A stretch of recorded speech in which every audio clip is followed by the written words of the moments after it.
Let's give this a go. Okay, gotta update the stuff on Twitch real quick. Let's see. Just do that. Okay, cool. Yep. Just bear with me while we get things situated. I think this will do it. Gotta make sure it's up on the phone and whatnot. Crazy day today, really has been. Let's see, is it gonna show? Yes, I see the thumbnail. Awesome. Gonna do a quick little listen, muting the mic just for a sec. Got a little listen. All right, nice. Nice. Very cool, very cool. So, just a little impromptu stream. Had to change a couple settings around because I didn't have like my RetroArch set up properly, or RetroArch. I don't know, whatever it's called. It is what it is. But yeah, today, October 18th, in the year 1985, the NES made its North America debut in New York City and, like, I think maybe a couple other places possibly, before it got a later, nationwide release the following year. But for all intents and purposes, this is the 40th birthday of the NES. And this is the system that I personally grew very attached to over the years. Still one of the goats, obviously. So many excellent games. And I figured we'd just touch on a few of them. I figured I'd play some of the ones that got the earliest start. I'm gonna skip on the light gun stuff. I haven't set up the light gun and didn't feel like it. Otherwise, I would have covered Duck Hunt and Hogan's Alley, of course. But we'll cover just about like everything else that I started off with. At least a taste of it. So we'll get started here in just a bit. I'm just gonna share this out to a few peeps, and then we'll get started. Okay. And yeah. So if you happen to be watching in the after bit, you probably could skip ahead a couple minutes or so if you want to just catch gameplay, if that's all you care about. We'll get started here very shortly with that good stuff. Give people a chance to pop in and whatnot, and gives me a chance to share out this stream to some folks. Okay. Gonna do that real quick.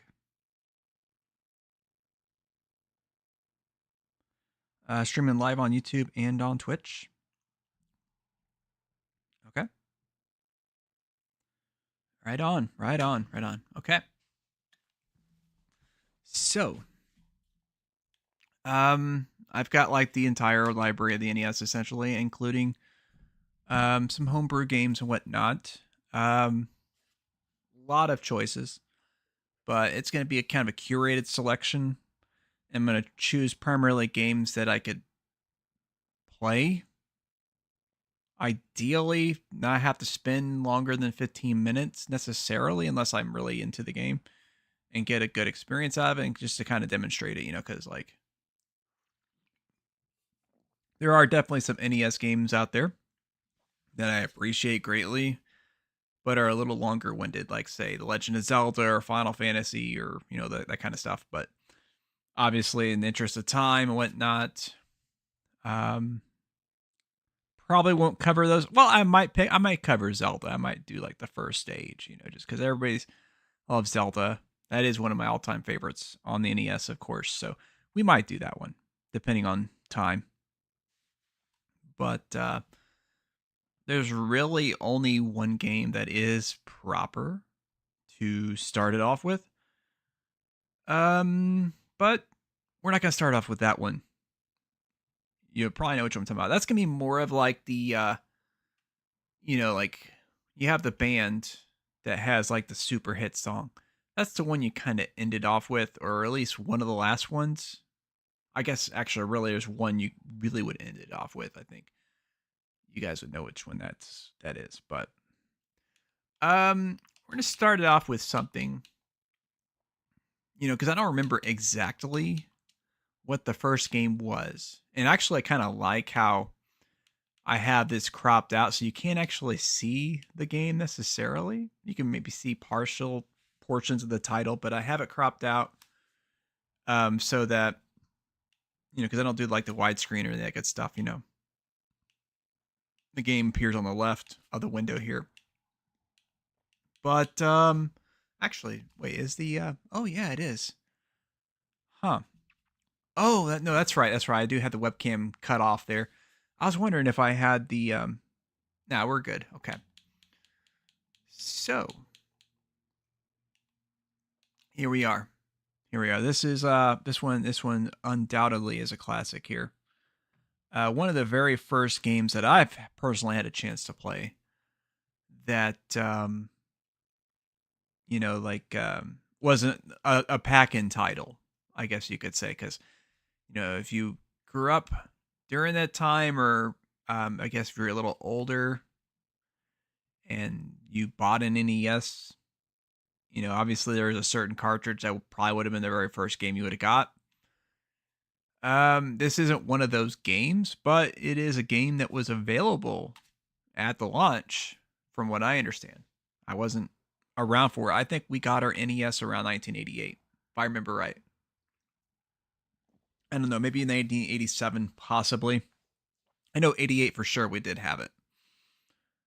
But yeah, let's go ahead and get into it. And here we go.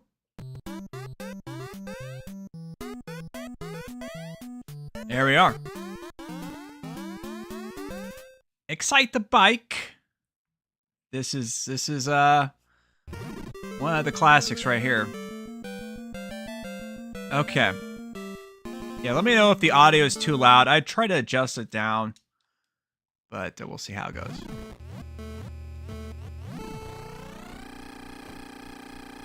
Oh yeah, gotta hit the turbo.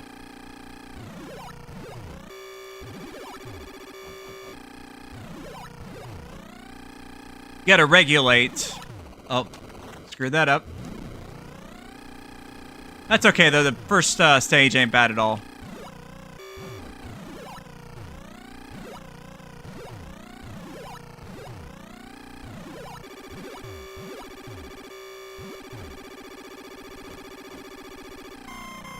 Oh, I overheated anyways. I thought it was hold the other button. I guess maybe you do generate just a tiny bit of heat. Maybe not. I was holding the wrong button. Okay. It's been so long since I've played this properly, like in a serious fashion. I used to be really good at this, though.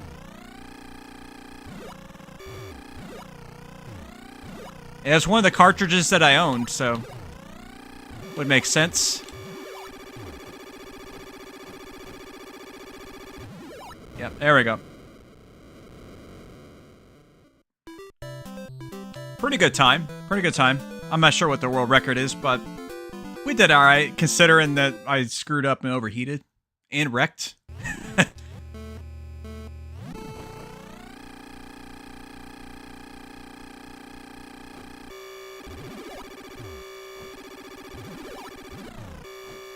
Ah, shit. Dang, why am I overheating still? I really screwed that up.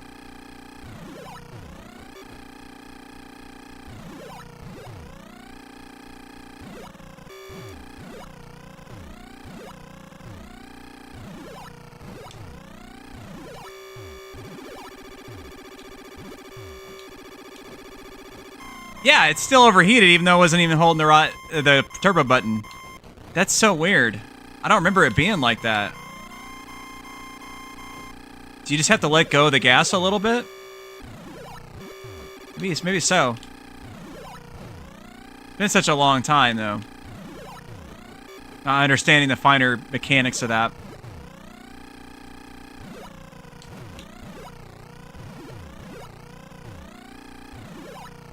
go.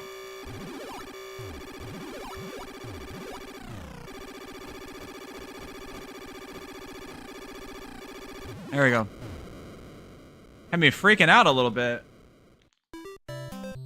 Alright, but we're still doing pretty good. Still got the first place. But that was just the first track, the easiest one, obviously. So the time's actually going to be a little more demanding here. And the track itself is going to be tougher. There's going to be more obstacles and things like that to worry about. Yeah, it's still going up anyways. Oh, shit. I thought I hit over, but guess not. Yeah, whoever's in the chat, go ahead and chime in. Welcome to the stream. Welcome to the NES Stravaganza. Ah, darn it. Screwed that up.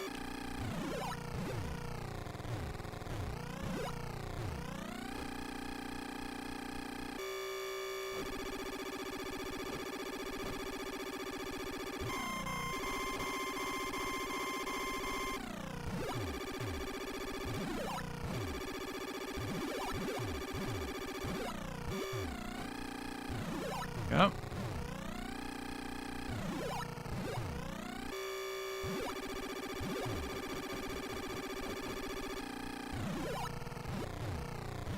I did that pretty badly. Been such a long time. Yeah, I have to let go just a little bit because it's generating just a tiny bit of hate. There we go. 110, not too bad, not too bad. Considering the best time was 122. So we made our qualifier. Oh! Wait, what was the other track then? I don't know. I didn't have to do a qualifier on that one for some reason. Oh, shit. Yeah, this is where you start to get into real crazy obstacles.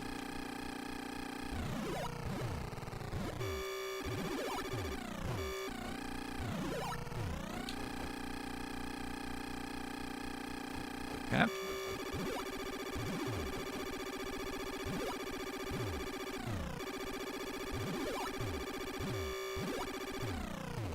Ah, shit. Okay, well, fortunately I wrecked. Ah, shit.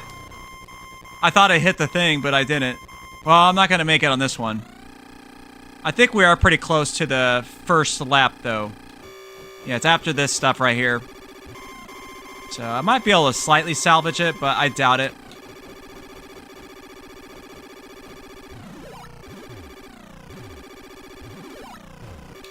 Ah, crap, I missed it again.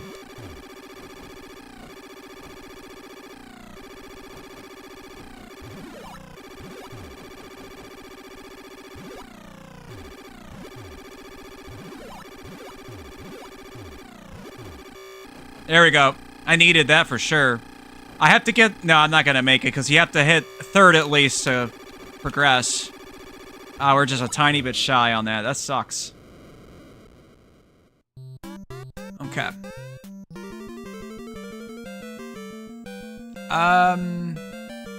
Let's try it again.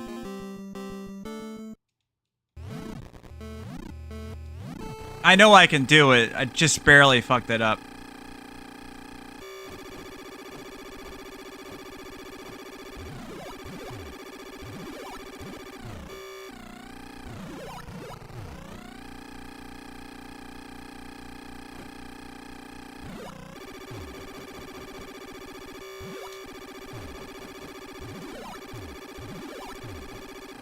There we go.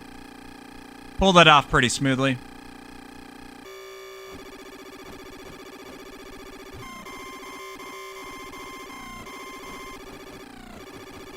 Okay.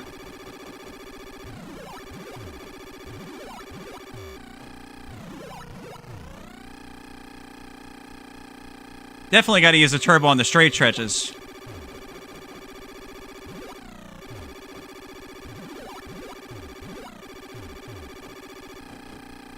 Oh, this is a way better time. Crazy how much of a difference that made. Holy shit, what's up, Mario, man? It's awesome. I totally smoked that last time that I had. Okay. Oh, okay, I gotta...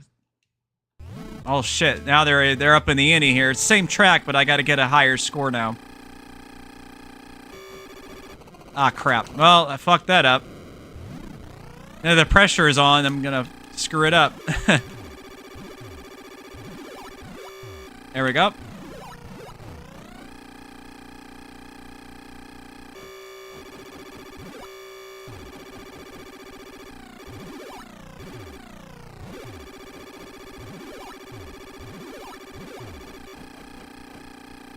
Okay, I needed that one for sure.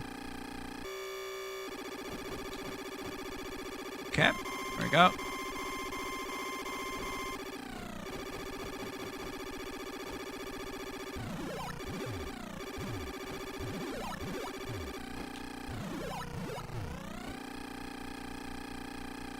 Yeah, for sure, man. Ah, shit, overheated. Ah, come on, get up. Ah! I gotta at least get third. Oh, no, that's gonna cost me there.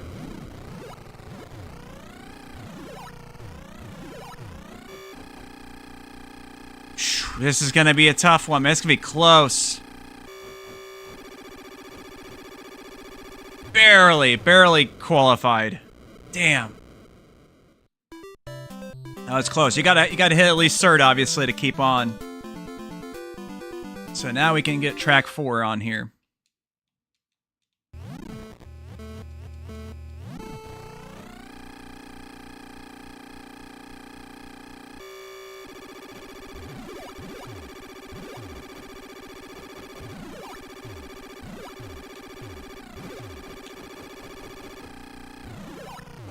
Ah, shit. Fuck that up.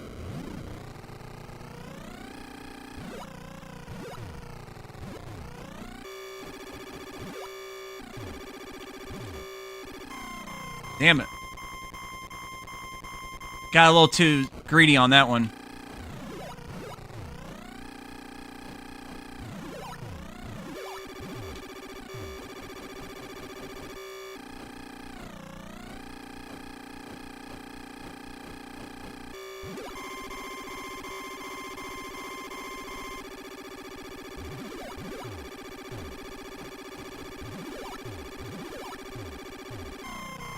Ah, oh, dang it. I should have let go just a tiny bit there. Ah, crap. I gotta get third.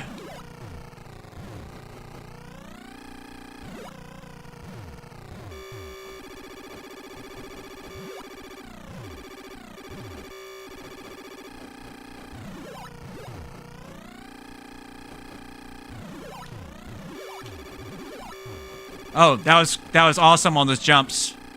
I think I'm gonna barely miss it out. Damn, so close. Less than a second. Okay. Let's give that one another go.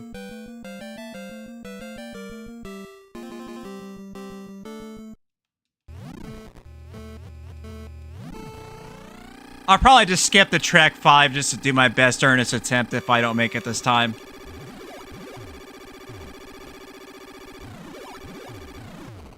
Dang it. Get up. Crap. I should not have gassed it like that. Yep. Did you say more replayability than Gran Turismo? I didn't quite read the comments. I don't know about that, but... I probably have replayed it more than Gran Turismo, somehow. Okay. I know I did a review of a Excitebike Versus back in the day, which that was a really cool game that we never got originally. I really regret not hitting that speed there. There we go. I'll make it this time. I'm pretty sure I will, at least. As long as I don't jinx it by saying I'll make it. There we go. That's not too bad. That should be a second, I think. Yeah, look, bubbles on the beer. Yeah. Oh, are you talking about the on the thumbnail I had there? I think that's supposed to be a bottle of liquor, but I don't know. It said a meme image with the NES, the Genesis, and the Atari, where they're like, remember when we used to be the, whatever, like the top of the world, and then, I forget what the Sega Genesis said, but the Atari said, I have no memory. Because everything was like on the actual cartridge, like it didn't have like any real RAM.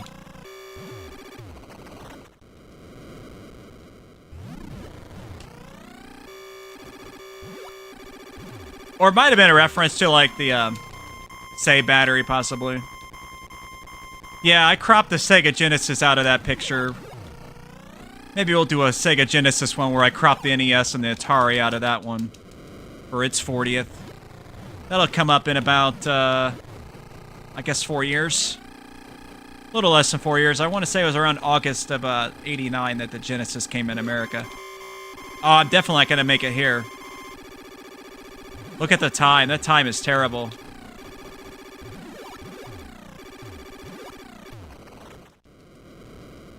Wait, is this track 5? No, this isn't track 5, is it? Maybe it is. I'm just not paying attention. Yeah. Yeah. Yeah, that's such a terrible run.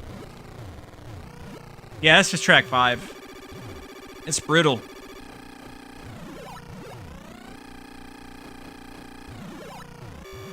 Actually, no, it's not. Why am I struggling so much on this one compared to last run? Look at the time. That's just awful. What the hell happened? Yeah. Let's just skip the track 5 anyways. See how we do on this run. Yeah, that's racist. Or as Tommy Tallarico would say, gaming racist. It's gaming racist.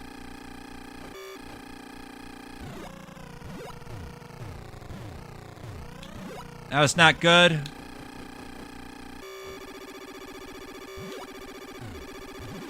Oh, man. Oh, I hit those jumps really nice. Crap. Not that one so much. Okay.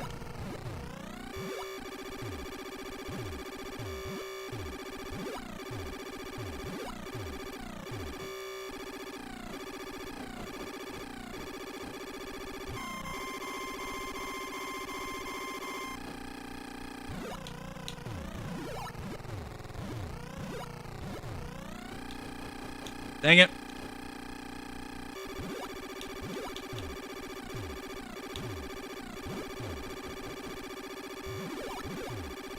Okay.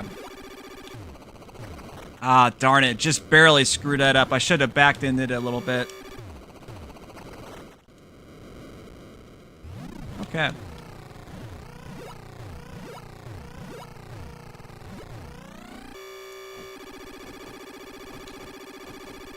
Ah, not too bad. Could have went a lot worse, for sure. I'm gonna give that one more try.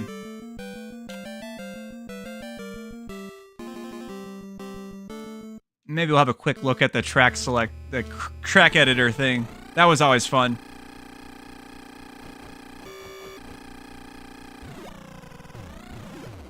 Dang it. Oh! Screw it! No! That was like the worst possible spot to wreck.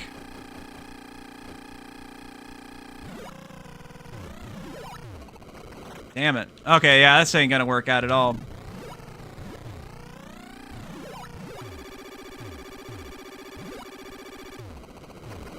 Okay. Yeah, I doubt I'm gonna do as well as I did last time. Especially already having 3 wrecks. That's just awful. 4 wrecks now. Okay.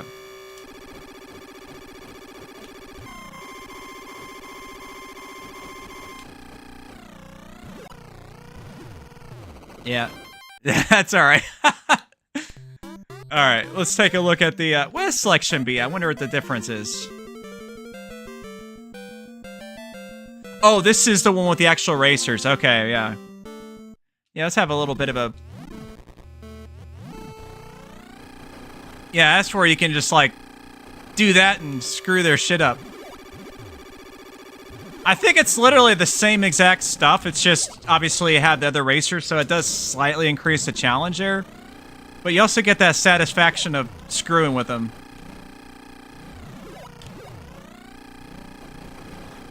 Yeah, like that.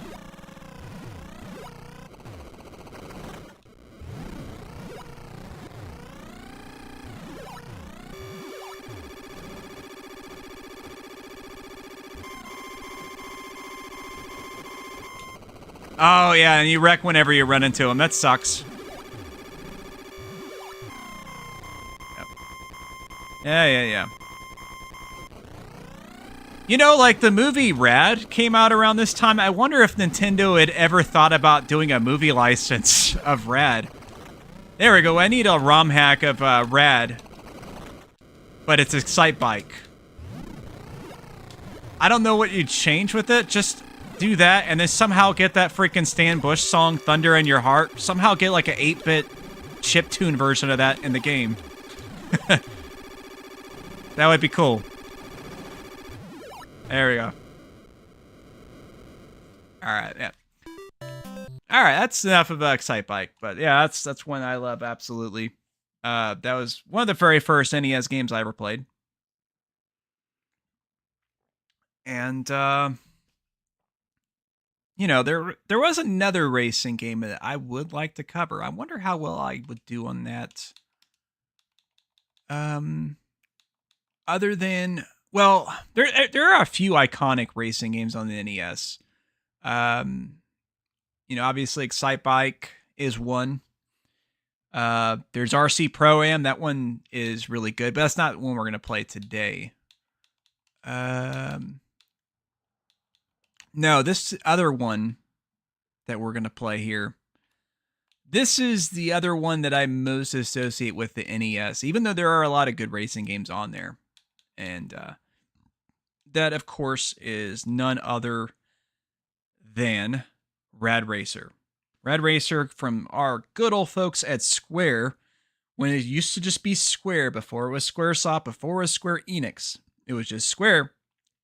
And this was before they even made RPG games, which is what they basically make nowadays. This is where, I don't know if this was the very first NES game they released in America, or if it's, I gotta restart it. What's going on here? Oh, okay.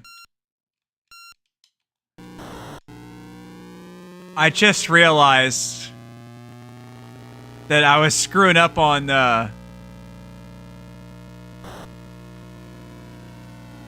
I was screwing up on Excitebike the whole time because I forgot that I had the button inputs changed. I was using the turbo only button the whole time. That's why I wasn't remembering shit right. And I just realized it while playing this game, obviously. Now remember, there is a way to go faster. I think you have to hold down on the D-pad to get the maximum speed. Yeah, I'm not quite as good with this game. I'm gonna. Oh, I barely survived that. I don't know how. I have no idea how. But yeah, Rad Racer was a really cool game because it was kind of like the NES's answer to, I guess you could say Outrun or something like that.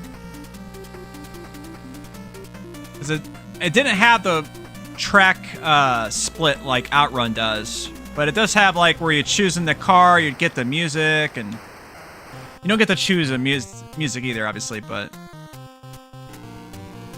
yeah.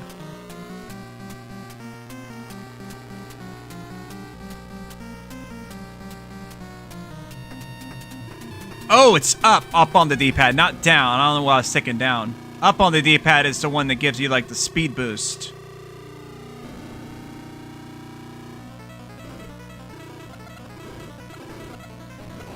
Ah, dang it, that car screwed me up. That sucks. Yeah, I'll have to give that another try. Okay. Let's try the F1 machine. Not sure if it's going to make a huge difference, but probably will, actually.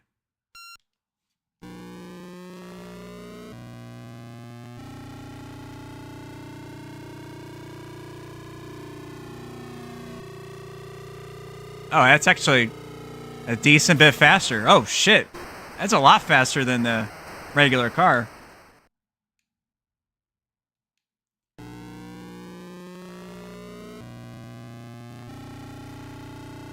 I wonder what propelled them to do the whole holding up on the D-pad to accelerate even faster than just a normal gas button. It's a very weird mechanic. I'm not aware of very many racing games that do something similar to what Rad Racer does here.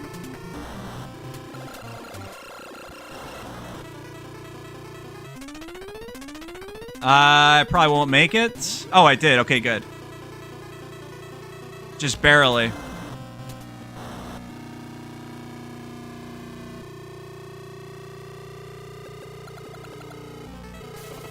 Dang it. Oh, man. It punishes you a lot more when you get hit with the race car.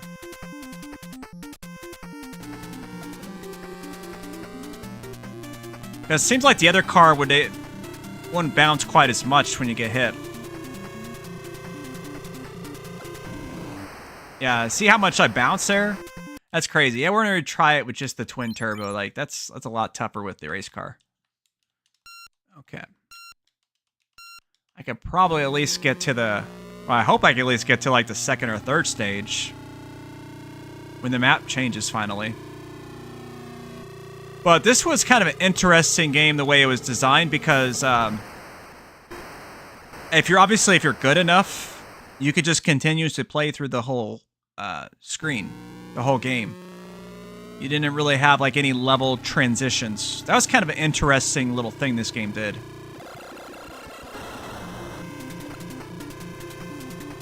I gotta use the brake on that.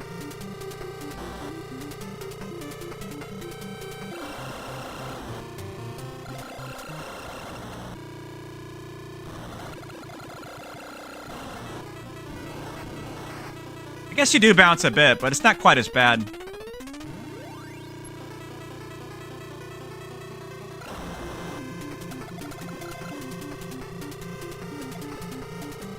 Obviously, getting good times to begin with help you out a little bit, though, because you'll have more time on the clock remaining after that.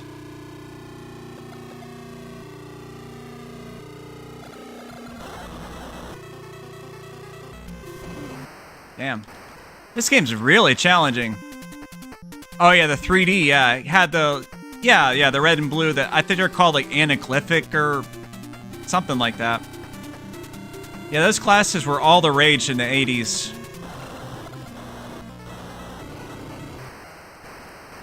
Which is kind of weird because that was like an old tech from like the 50s. And somebody was just like, hey, let's try that again. I'm not gonna make it. It's at least past this next turn if I'm not mistaken. Yeah. Alright. Yeah, I had one more turn to go. Alright, let's give it one more go. I'm not very good at this game, unfortunately. I wish I could display it better. I would say my best performance I ever had at this game was when I used to own the Retro Fighters NES controller. The one that kind of looks like a 360 controller. That was a really sweet gamepad. But it let you use the analog stick. And I don't know why, but that just kind of helped me out just a tiny bit with this game. Which actually, I'm going to give that a go here. My 360 controller I'm using. See if that makes any difference in how well I turn and stuff.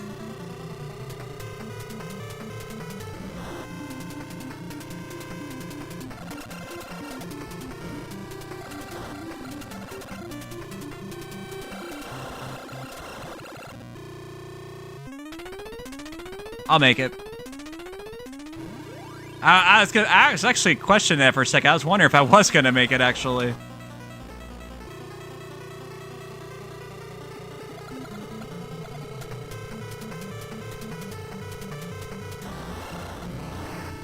Okay, good. That worked out to my favor there.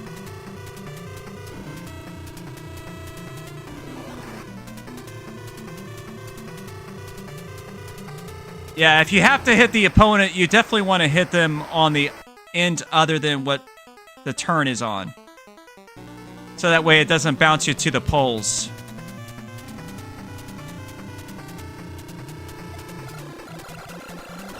Obviously, you don't want to hit them at all if you can avoid it, but...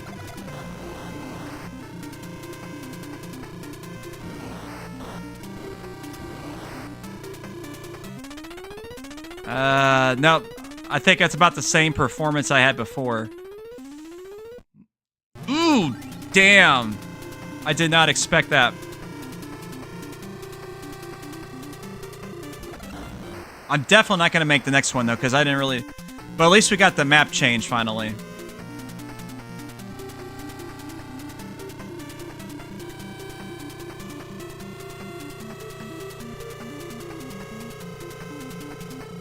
Alright.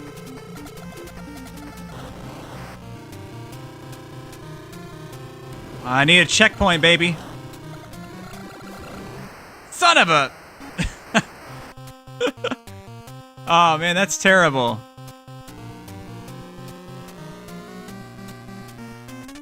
Yeah.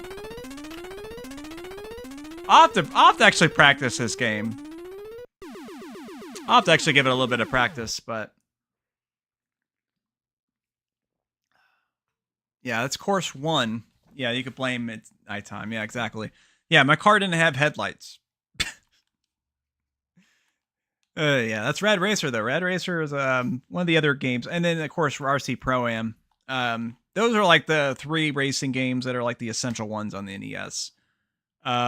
There's some other good ones, of course, too, like Eliminator Bolt Duel. That was a pretty good one. There was, I forget which, there was like a, I want to say it was like Alonso Jr. or whatever. That one was all right. Or Michael, whichever. It's one of those Formula 1 guys. They had an NES game. That wasn't too bad. There was a NASCAR game that Konami put out.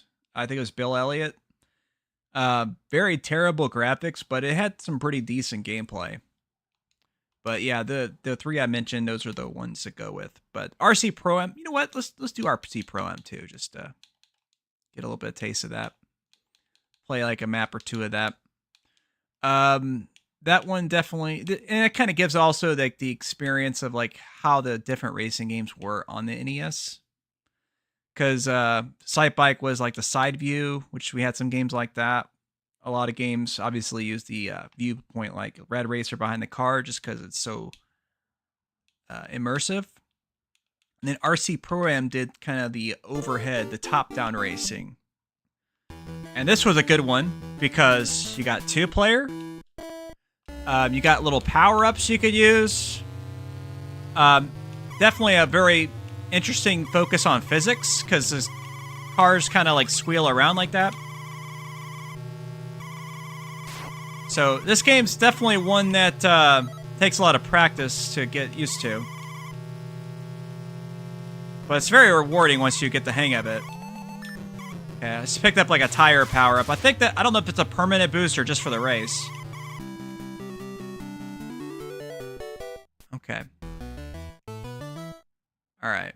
But you get the upgrades throughout, and... Now, I remember, I don't know if it was this one or RC Pro-Am. It might be RC Pro-Am too. You see, I picked up a missile power-up, so I can use my other button to shoot, I think. Yep, see right there, I just knocked him out. They got knocked out by the water power-up, so now I've got like a huge lead on these guys. Crazy. But this game actually has a rubber banding thing, kind of like Mario Kart. So like when you're in the lead, it gives everybody else a little bit of boost. Okay. So yeah, it gives us a little ranking of the trophies. We got a speed upgrade we picked up, of course. I think it's for acceleration. Yeah, it might be RC Pro-Am 2 I'm thinking of, where you actually get the money to spend. Oh, Super Off-Road. That's another good one, too.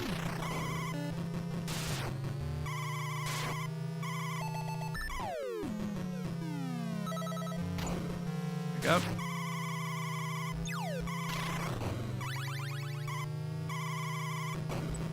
Yeah, suck it.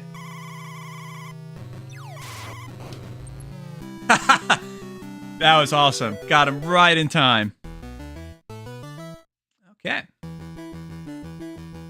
I need to get a top speed upgrade. We got a missile. We're not doing too bad there. There we go. That should be an engine one.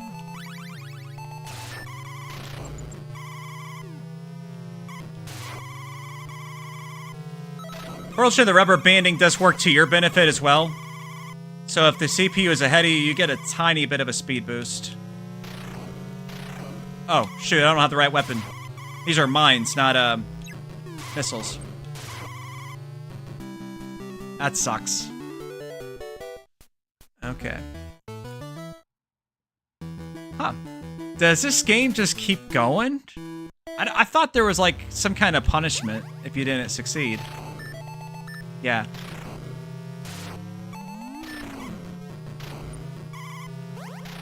Yeah, so this is the weapon you want to have when you're in the lead. Obviously, it wasn't doing me no good when I was behind. Oh, shit, they hit like a huge freaking turbo or something.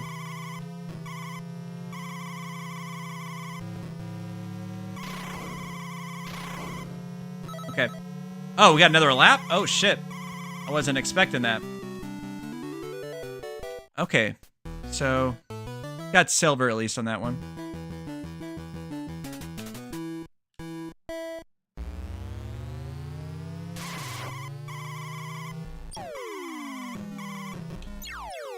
I'm having a blast on this one right now, man. I forgot, like, oh shit. I'm gonna be eliminated if I don't get at least third here. Fortunately, I've got a couple of laps to pull it off in.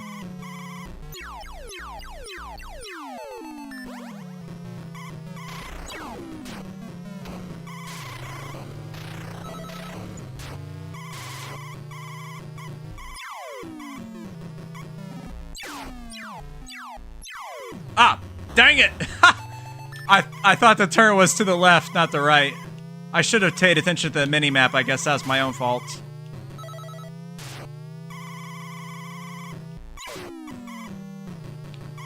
Dang it.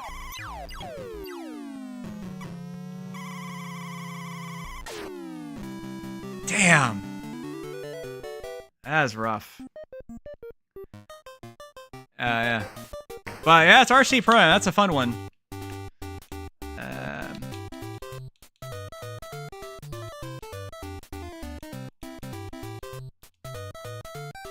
Okay. Okay. So I think that's going to cover it for the racing games. Not the biggest represented genre on the system, but undoubtedly up there for sure. So let's go ahead and check out some action stuff here, because one of my all-time favorites, undoubtedly. We're gonna go straight to a heavy hitter on this one here.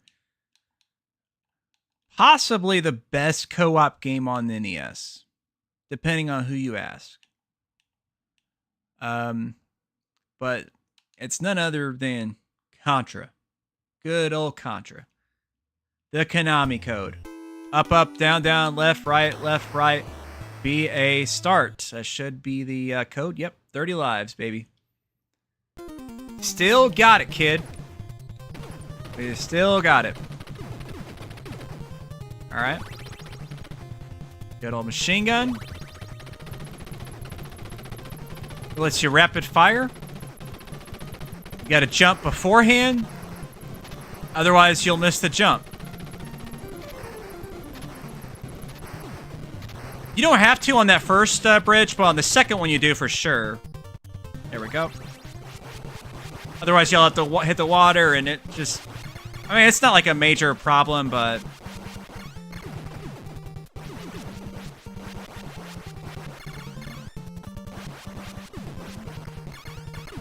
There we go. I don't actually need the 30 lives code for this game. I have actually beaten it before without it. Single player, so it's been a few years since I last did it successfully, but I can usually get to at least stage 6 most of the time without losing a life. But it has been like, I want to say about 3 years since I last played this, so it's possible I might die.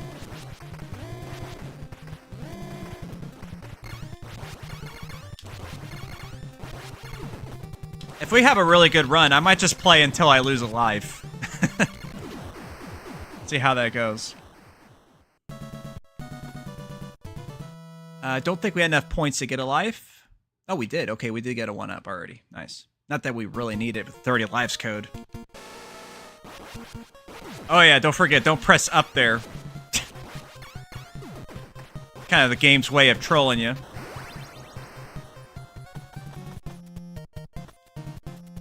Ah, crap. Yep, wait to...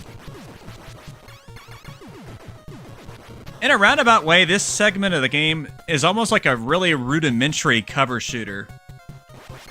I mean, you're not really getting cover, but you are ducking, which kind of serves the same purpose.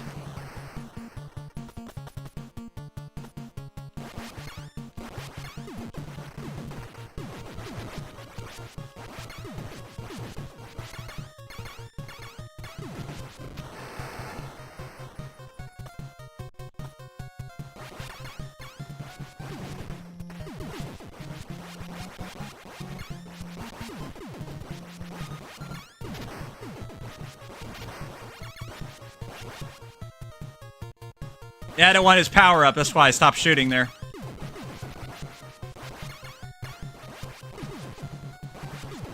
There we go. Just takes patience with that particular segment. I legit thought I was going to get hit there.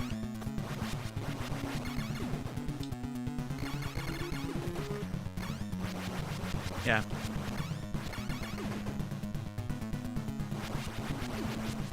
Yeah, it's good to take the guns out before you take out all these, because otherwise you have to deal with that thing while still having the guns.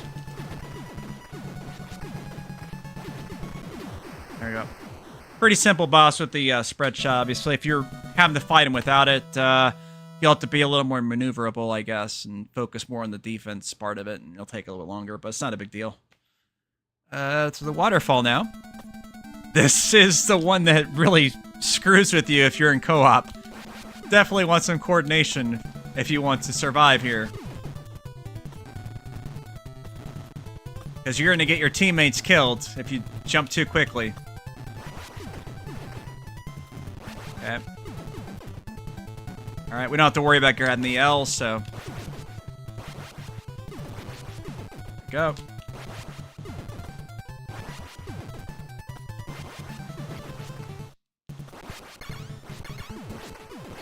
Just a little bit of patience there, nothing major. There we go. Grab the life, and got the little barrier power up so we can temporarily run through stuff without taking damage. Okay.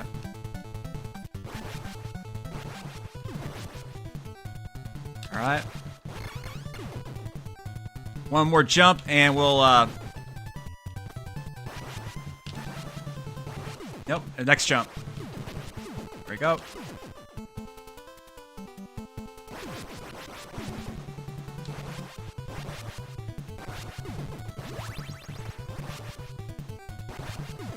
we go.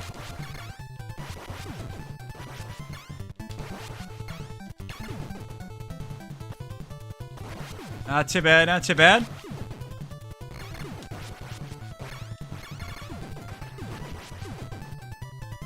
Okay. It's kind of funny at the beginning of the stream. I said I'll only do a sample of this game. I might play through this whole game just because Contra is that good. And it's not like a terribly long game. Like, it takes like, what, 20 to 30 minutes? Maybe longer if you really suck at it, I guess. That was close. Okay. So now we got the weird looking... I might get hit here. That was pretty close.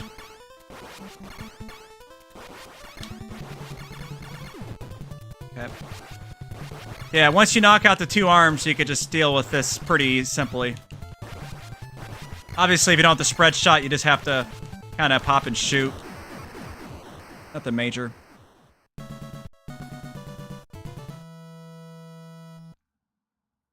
Now we got the second of the base stages. I don't know. I think there is one more base stage if I remember right, or I don't know. Maybe it's just the 2 even.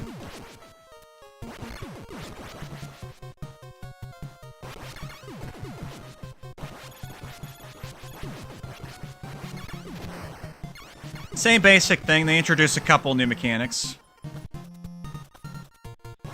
Yeah, for sure.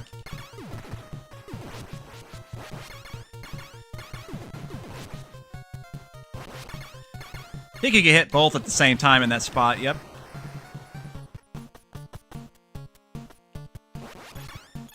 Yeah.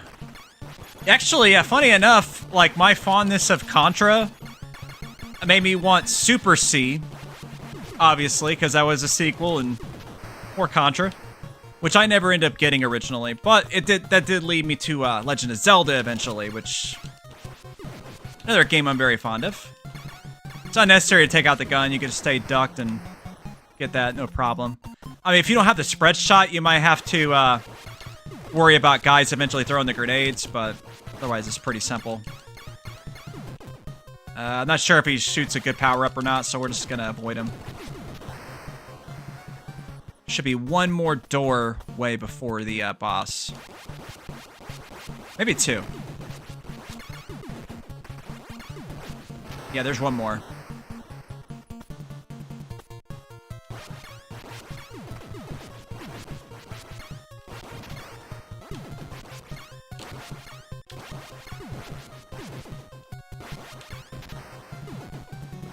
Yeah, get the F power up out of here. You're not any use until Contra 3. Ooh, that was close.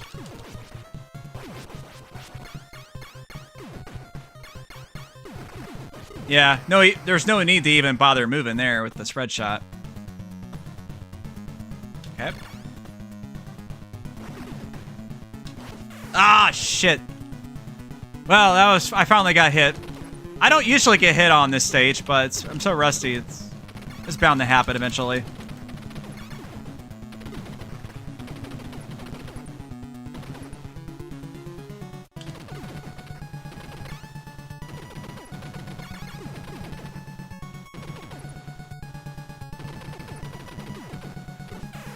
That sucks. It's okay, though. It's okay. We got the 30 life code. If I didn't use the code, I think I'd be at 3 rest still. So I unlocked 2.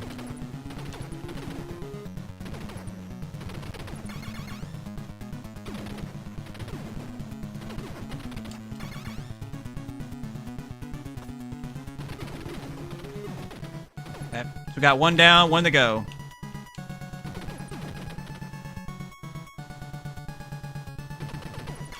Ah, I should have jumped. Okay.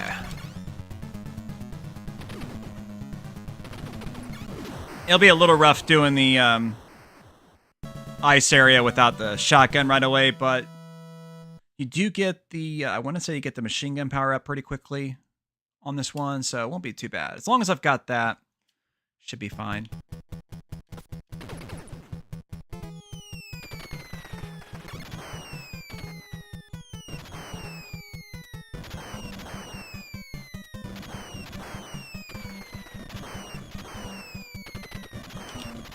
Definitely a little nimbleness and patience. You gotta have both at the same time. Yep.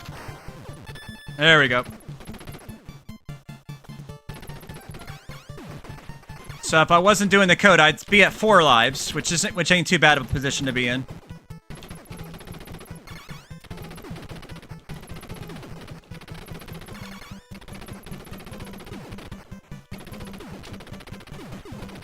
There we go.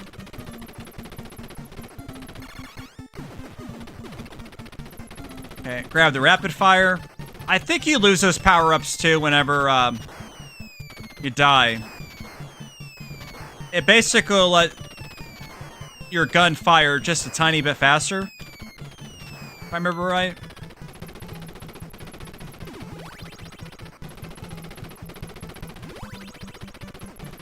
I think the other one might have been the shotgun, so I think I missed out on it. But that's okay, because for the part up ahead, the rapid fire is actually a slightly better weapon. This part right here. If you have the rapid fire, it's easier to avoid dying on this particular part. Or the machine gun or whatever. Because it does fire just a tiny bit more concentrated on those things. With the shotgun, you kind of have to do it like almost... You have to have the timing down perfectly, whereas you get a little more forgiveness on this part here.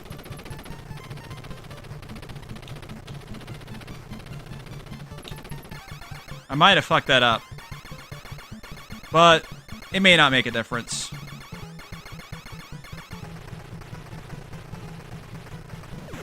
Oh, man, that was so close.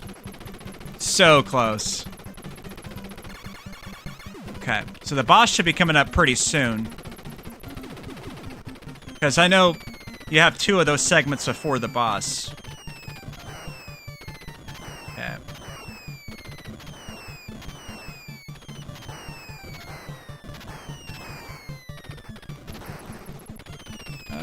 So the laser is a little bit risky, but it does make this boss like super trivial if you do it right.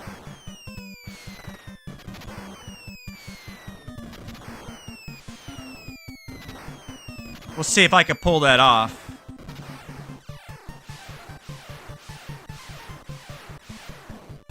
Okay, let's see here.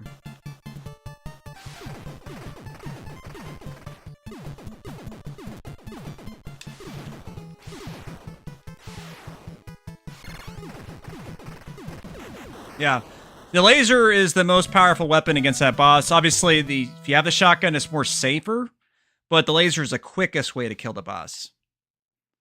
Because it is technically the most powerful weapon in the game, it's just, it sucks.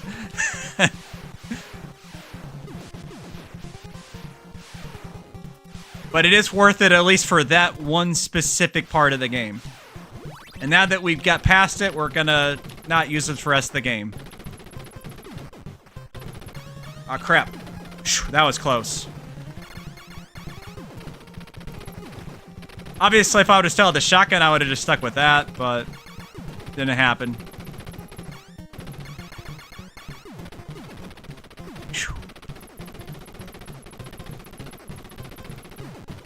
Okay. Yeah, this one, they start having some pretty interesting patterns. I might have to get the laser. I don't know. Let's not, though.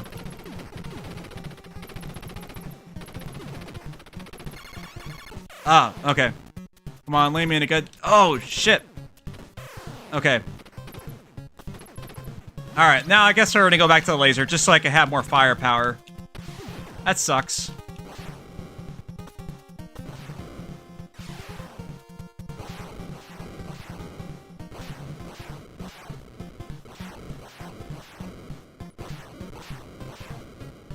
Yeah, don't get risky about that. Just do the one at a time.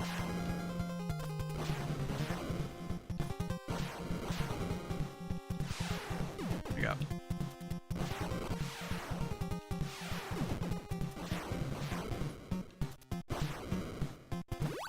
Grab that so I can just rush through this part. Crap. I screwed that up.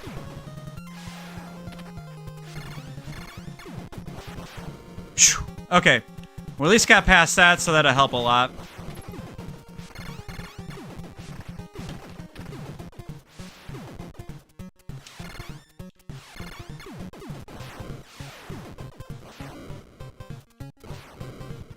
Okay. The laser is good against this boss too, but I guess we'll see how well we do with it. This mechanoid boss here.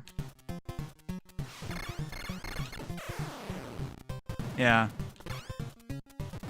He's kind of a dickhead because you just have to jump over him. And then he throws his little discs at you. Yep.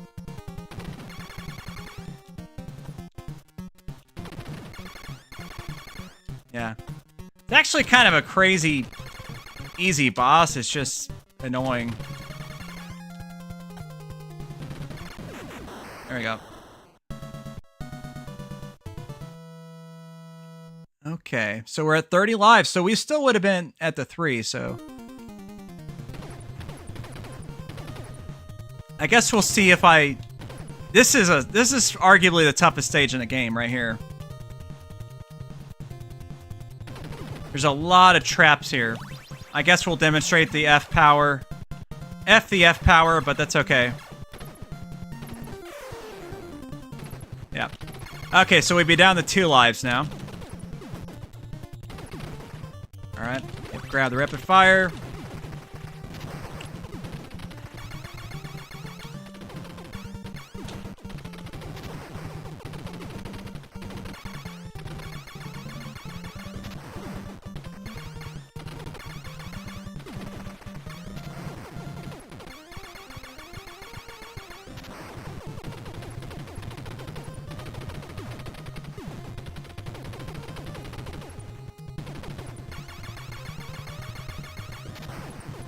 Alright.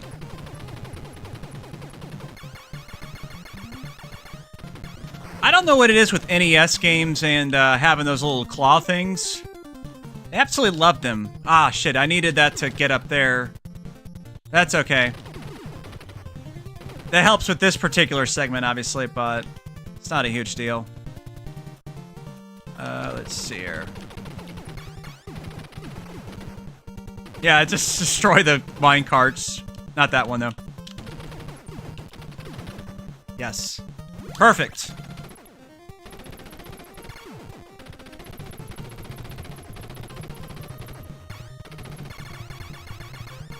That might have been the good power-up, but... I don't know.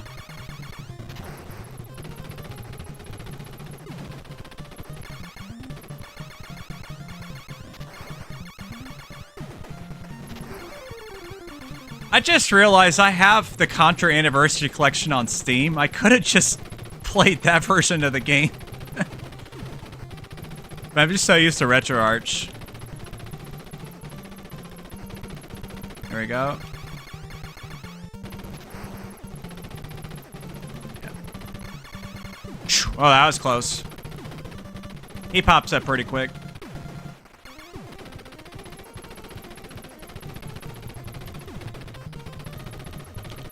That's another thing you have to master with like these old NES games is how the games handle like enemy spawning and that kind of stuff.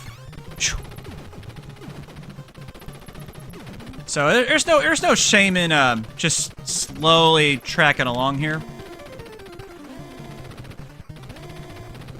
Ah, shit. I thought that I was outside the explosion range. Okay, so I would be on my last life, I think. Oh, great.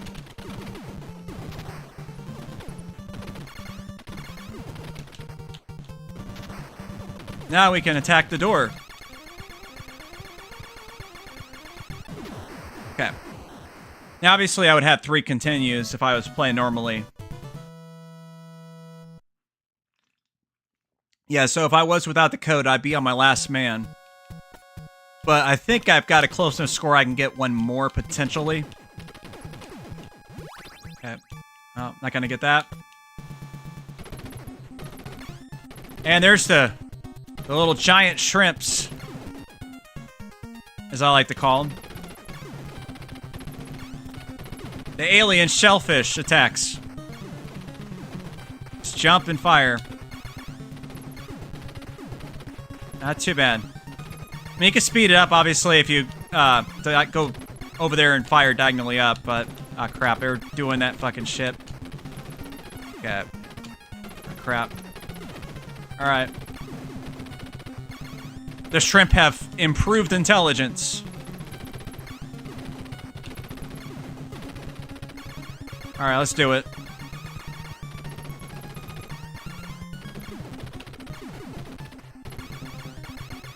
Okay, this is actually a lot better.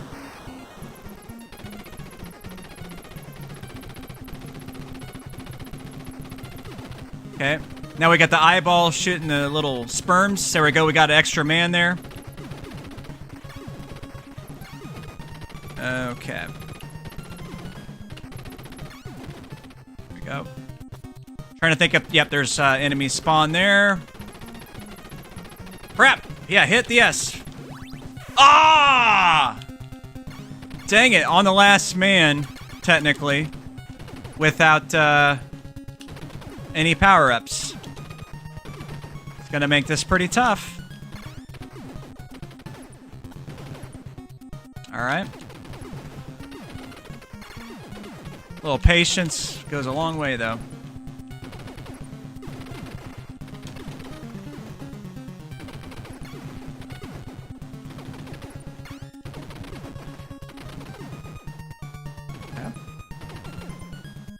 Yep. Okay, so I would have technically died right there without the code.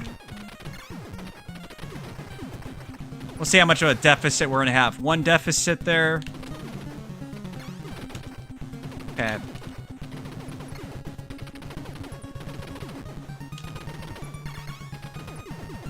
There we go. Alright.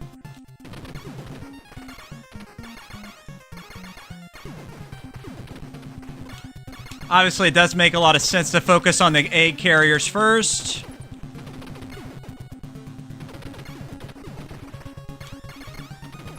And then the boss is trivial after that.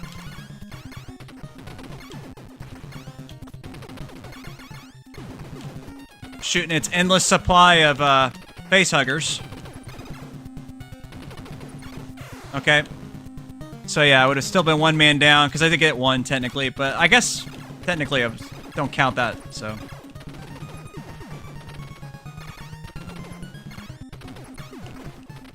I guess you can technically, if you do it right, it's 3-man down. You can just grind this out. Yeah, once you get to this last one, you might as well just hammer it home. So I don't think they can really get you when you're up close like that, but yeah, that's Contra, man. One of the GOATs for sure. Like, in my opinion, the best co-op game. The only possible exception I would say is if you have the actual, like, 4-player adapter, like, I guess it's called the 4-score or whatever. It's a multi-tap for the NES. Gauntlet 2, you could play 4 players. That's probably the only one I would say is better. Or, depending on your preference, maybe Super C, if you like things just a little bit differently. So, consider yourself a hero for watching me beat this game.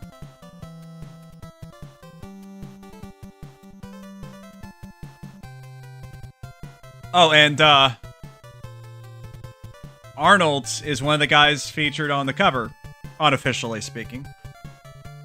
This is my Predator shirt, but it's my American Predator shirt from the scene where it's like, Dylan, you son of a bitch, with him and Carl Weathers, and they do the, you know, one of the most iconic moments in the movie.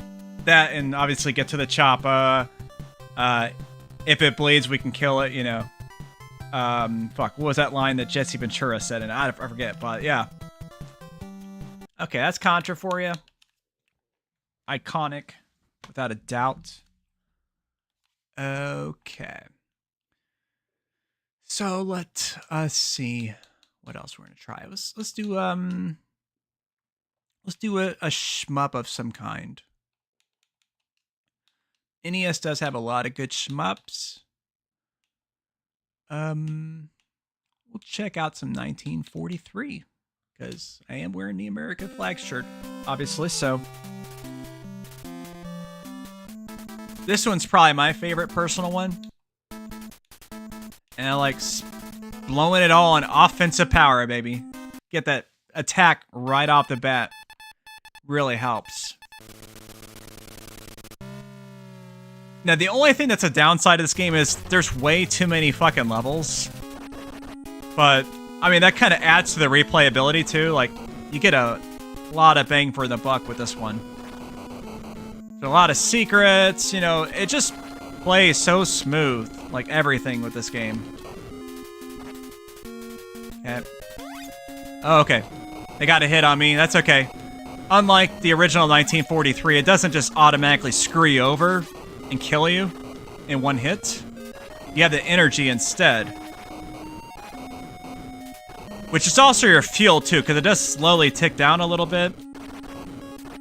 So you do have to manage it slightly, obviously, but... Okay.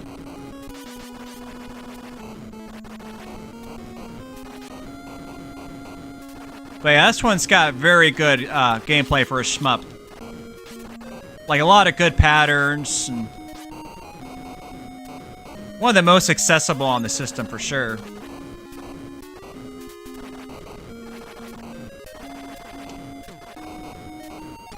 I've never been like a huge fan of the shmup genre because like a lot of them are bullet hells and they're very challenging. This one's still very tough, obviously, but it's more about like dodging the enemy patterns themselves. Okay, grab that so you get the power up. That gives you the ability to upgrade your plane in between the missions. Those little barrels. Okay. Plus you get these little segments that go to the boss fights. Those are pretty cool.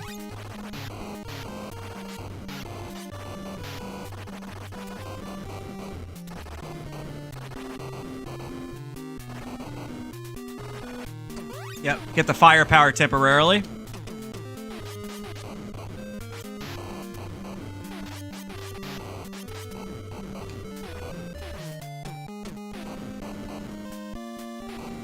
Even though it's not as good as a regular shot, technically, but it still gives you a little bit of extra defense. Okay, now we have to go back to the regular gun.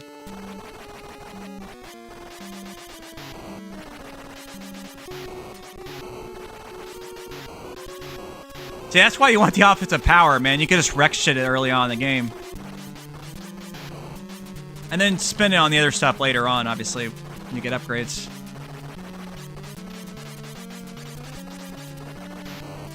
There we go. Alright, so I guess that knocks out, like, their first destroyer or whatever it is.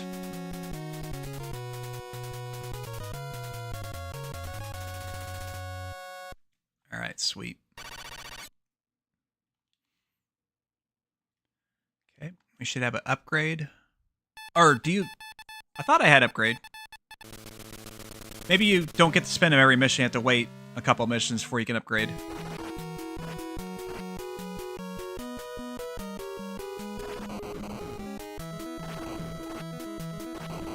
But yeah, this game was such a massive improvement over 1942. Like, it's crazy. Like, this is probably like one of the most improved Capcom games. Going from the first to the second one. I would say Mega Man 1 to 2 is a really good example as well. But not even that's not quite as much of an improvement as this was. Which, yeah, speaking of which, we'll have to cover some Mega Man, obviously. Okay. Yeah, this is not one that I own, but my aunt owned it. And so I would always play it when I was over there.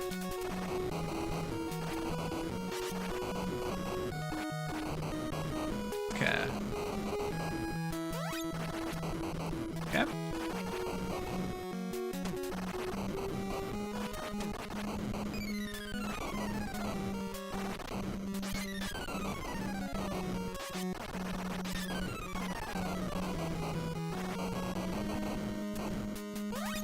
That's the power-up thing, I think. It's one of those. Maybe it's this. Okay, I totally forgot. Let's see. Let's do it to the defensive power now. Because that'll reduce the amount of energy I lose when I take a hit.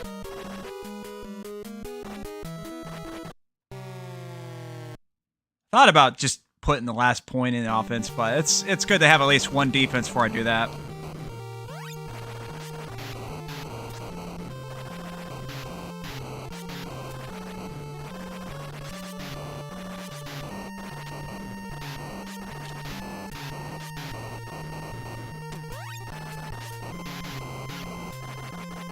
Yep, gotta get the secret cow.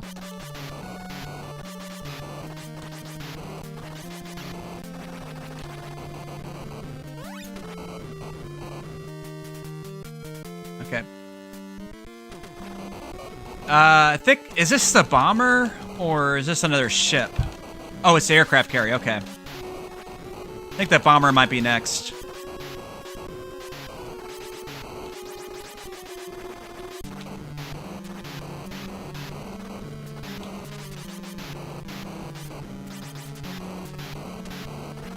Technically, you can survive the boss fight and just not defeat them. Like, that is an option, technically. That's why it has that hit rate thing at the end or whatever. But, yeah.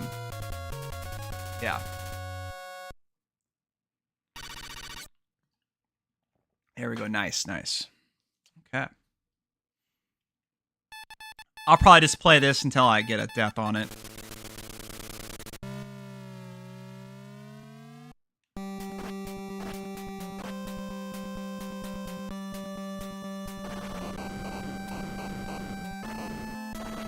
Okay.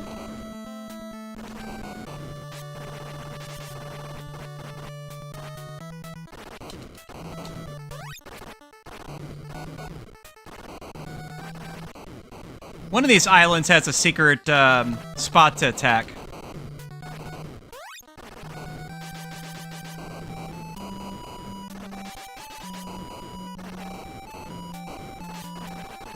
This one right here. Yep. Perfect. Alright, let's get that next offense power.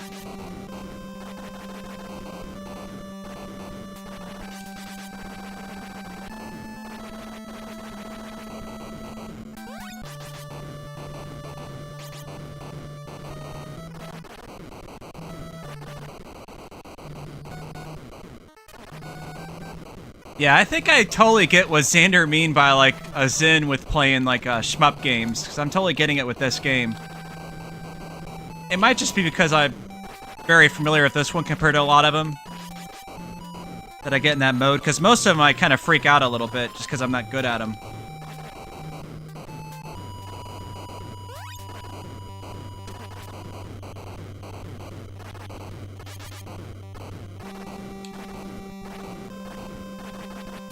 Okay. There we go. Oh, I accidentally used that. Well, that's okay, though. It worked out in that situation. That's your special attack. Obviously, you can upgrade that to make it more powerful.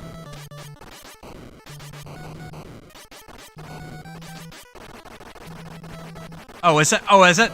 Oh, I thought it was like a secret spot. I think I might have messed up on that. The patterns are definitely getting a lot trickier now. There we go. That was very helpful to grab. Okay, the bomber. This is like the first real tough boss. Starts getting a little bullet helly, at least for NES standards. Yep.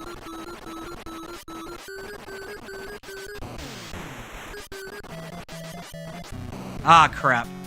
Damn. Whew. That was fun, man. That's a good one for sure. I think that's like a little password thing at the bottom where you can resume the game because it didn't have like a battery backup, but you had the password where you can resume your shit. So yeah, 1943, probably the best shmup on the NES, just in my opinion, obviously. There's some other good ones, of course, and there's some games that actually do like some really interesting stuff, like the Guardian Legend, which is like part shmup, part like maze action game with like upgrades and shit like that. That was like a really underrated game for sure, but not one we're covering tonight. These are mainly games. These are all games that I played growing up and were like really nostalgic and all that good shit.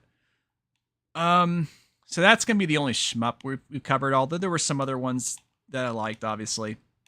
Legendary Wings, that was a good one. And that was a co-op one. Jackal, of course. Jackal is technically a shmup.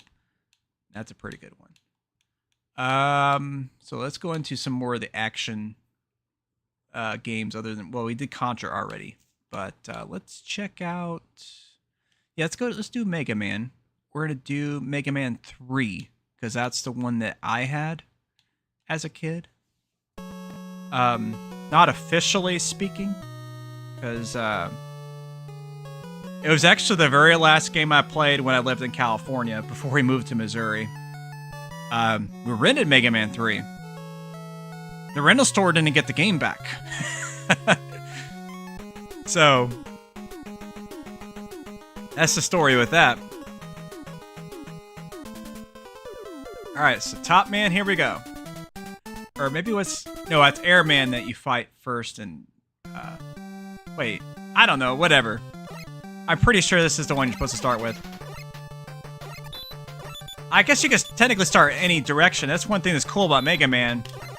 It gave you a lot of agency as a player, even if, you know, it's like a linear game. Just having that choice was really cool. And kind of influenced things a little differently depending on how you played it.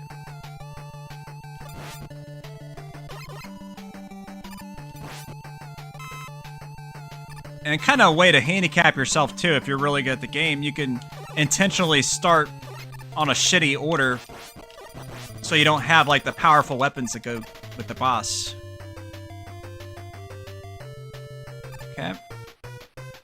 Well, we still got full power up, so we're good there.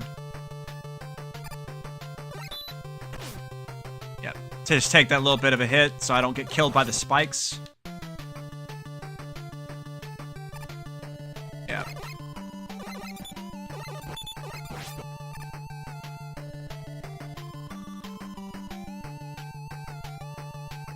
I could get the rush, or use the rush power to grab that.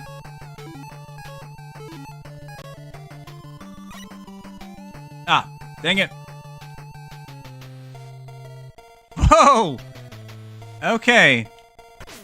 Yeah, this is, that didn't work out too great.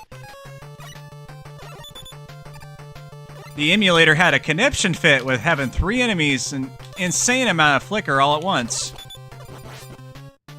Okay. Alright, let's try the rush thing again.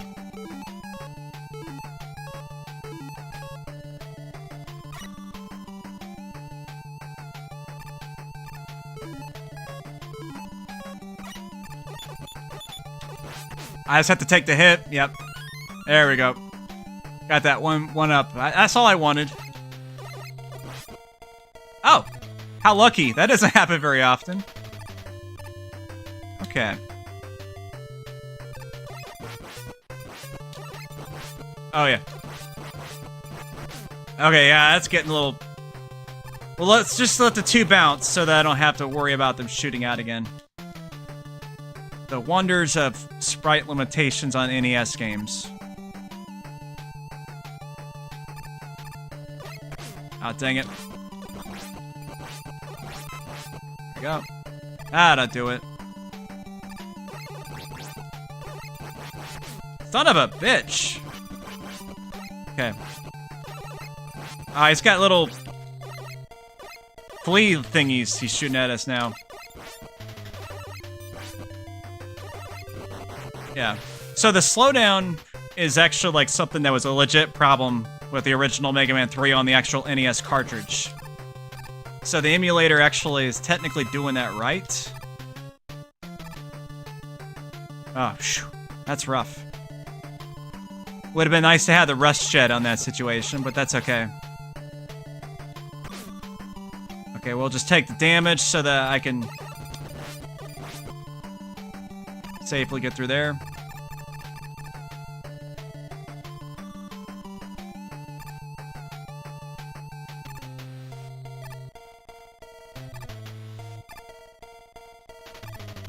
Okay. Yeah, if I remember right, Top Man was the easiest boss to fight. But I probably don't remember right.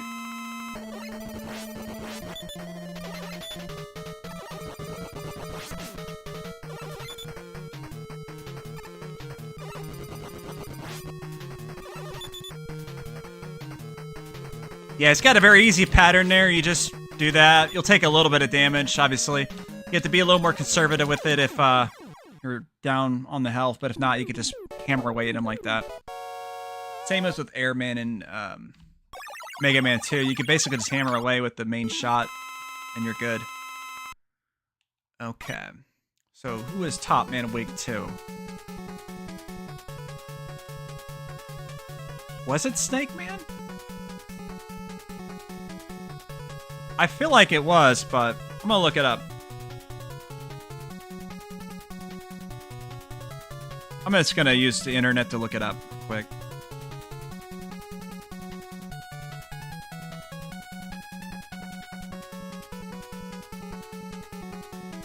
Shadow Man is to top spin.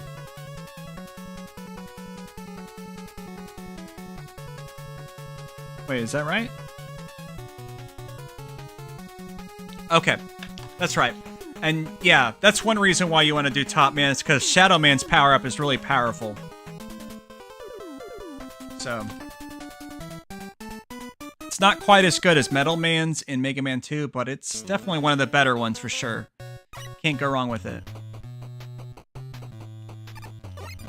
Yeah, I was thinking it was him or Snake Man, which I think Snake Man might be the next one. I'll look at that list again. No? Just wait to Shadow... Oh, Spark Man. Spark Man, then Snake Man. Okay. I knew it was like something like that.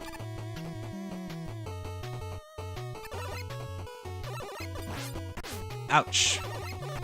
Okay.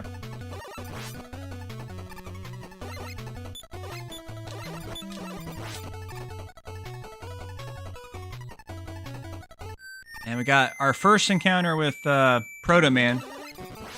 At least with this particular play style.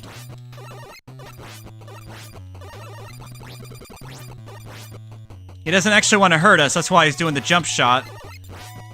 And kind of tutorializing us to learn the slide maneuver.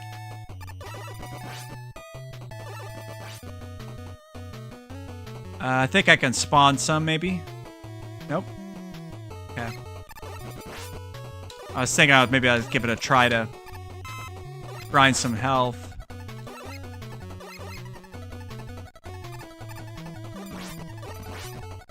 There we go.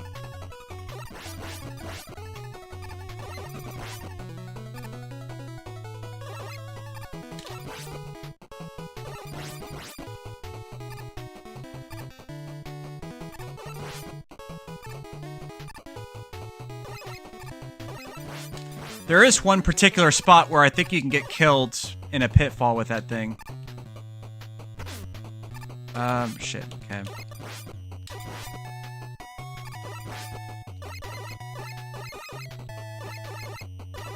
I might be misremembering.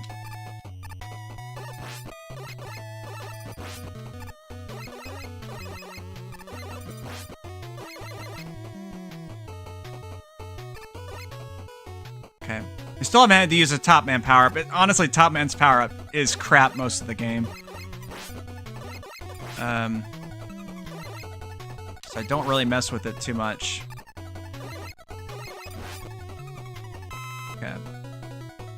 It might be useful in this particular spot, so I'm going to switch to it.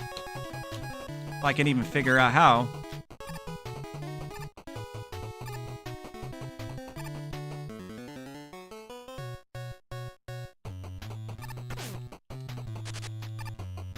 Yeah.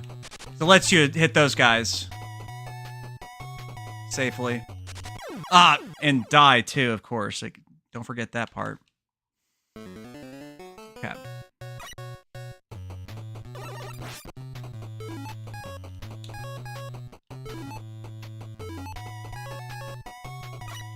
There we go. Ah, crap.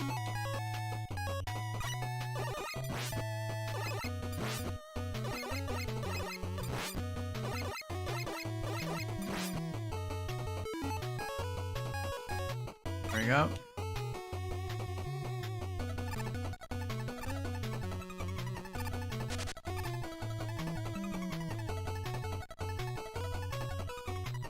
Yeah, it's better to avoid it if you can, generally.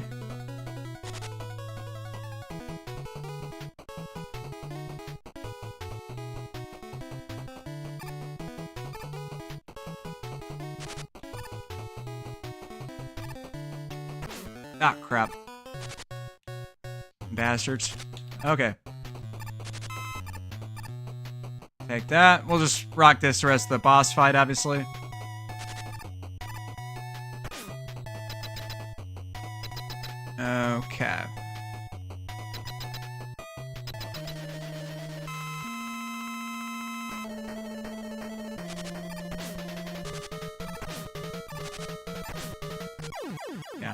Yeah, he takes like 4 hits. Not a big deal at all.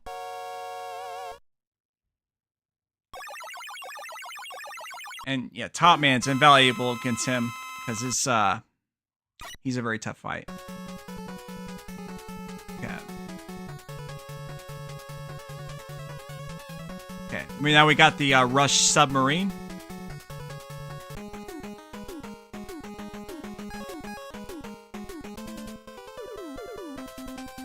Which you definitely want that before you go to Gemini Man. Okay.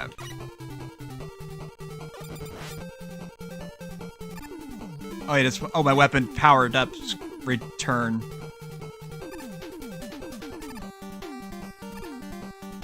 Yep. Yeah, my later years, Mega Man 2 ended up being my favorite Mega Man game, but this was the one I liked the most as a kid. Because even though it did have some issues, it was probably a little overly ambitious for its time, it definitely was so feature-packed, and the music was just straight up banging. I mean, this was like the height of Mega Man Mania, at least during the NES times, right here. Like, pretty much everybody loved Mega Man games by the... let's see.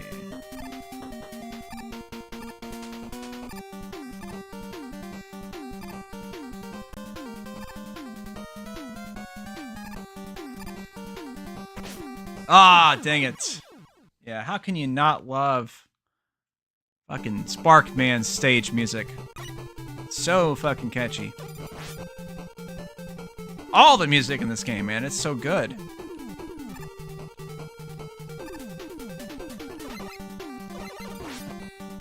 Okay. Let that do its thing.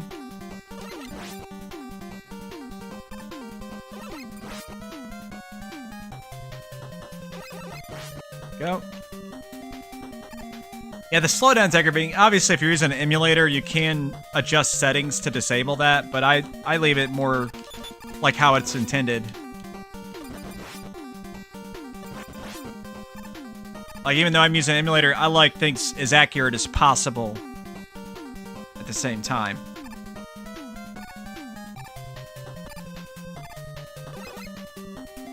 Okay, I'm trying to think if there's something that helps me in this situation. I guess we could try the Top Man thing. I don't know if it's going to make a difference. Ah, shit. It actually sort of did there, but not exactly in the way I expected. Okay.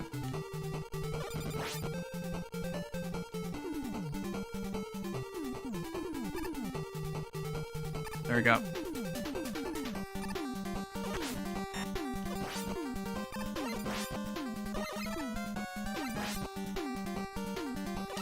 Yeah, if you run through, you can avoid those things entirely. Okay.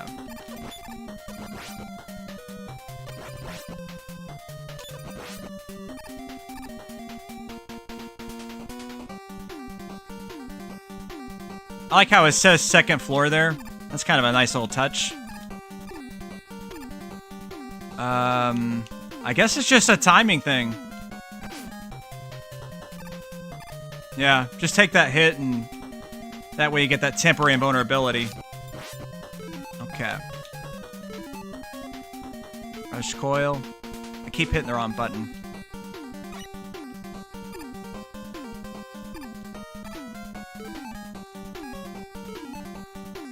Oh, I guess that is the only one that I need to recharge. Okay. Alright.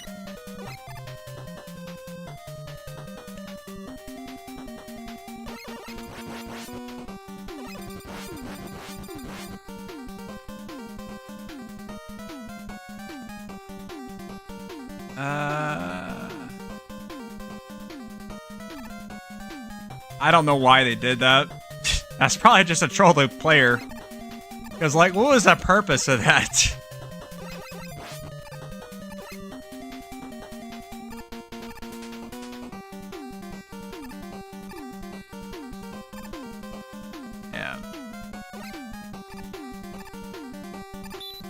Oh, shit! Okay. I think it's time to switch to the shadow thing. Ah, crap. Well, I'm only gonna go until I'm down to this last man, so hopefully I can make it farther than make it to the boss, but in the essence of time, I can't do that. Okay. Alright. Actually, Top Man might make more sense in this situation. Or not. Okay. Very challenging game, but yeah, I love Mega Man 3. It's not quite as fair as Mega Man 2, though. It gets a lot tougher than that game, but it's still a lot easier than Mega Man 1 at the same time. But yeah, that's going to be the Mega Man, because Mega Man's pretty much mandatory to cover. Let's do another action platform. No, you know what? No, let's do a platformer. Just a regular, straight-up platformer. This is going to be one of the ones I promised at the beginning. It was going to be a heavy hitter. Mandatory, obviously. There's a lot of good platformers on the NES. I mean, I think y'all know which one this is going to be, though. This baby right here. In this particular version, that's the 2 combo cart where you could choose the 2 games. This is the one right here. Like, if you're buying an NES, chances are you're going to buy this game. Or it's going to come with it at the very least, because it came with like almost every system. So, obviously no introduction needed. This game's 40 years old. In America, at least. I don't know if it came out in Japan before. I think this game actually came out in America before Japan, if I'm not mistaken. Because, like, the Famicom, obviously, that came out, yeah. Grab the coins, of course. Everybody knows about that.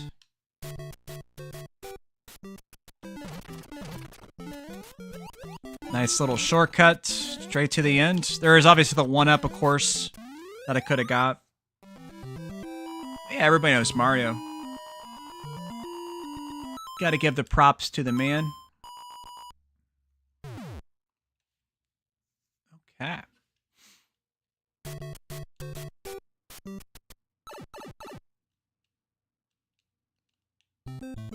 Don't even have the fire flower yet, but we're about to get that bad boy. There we go. Alright.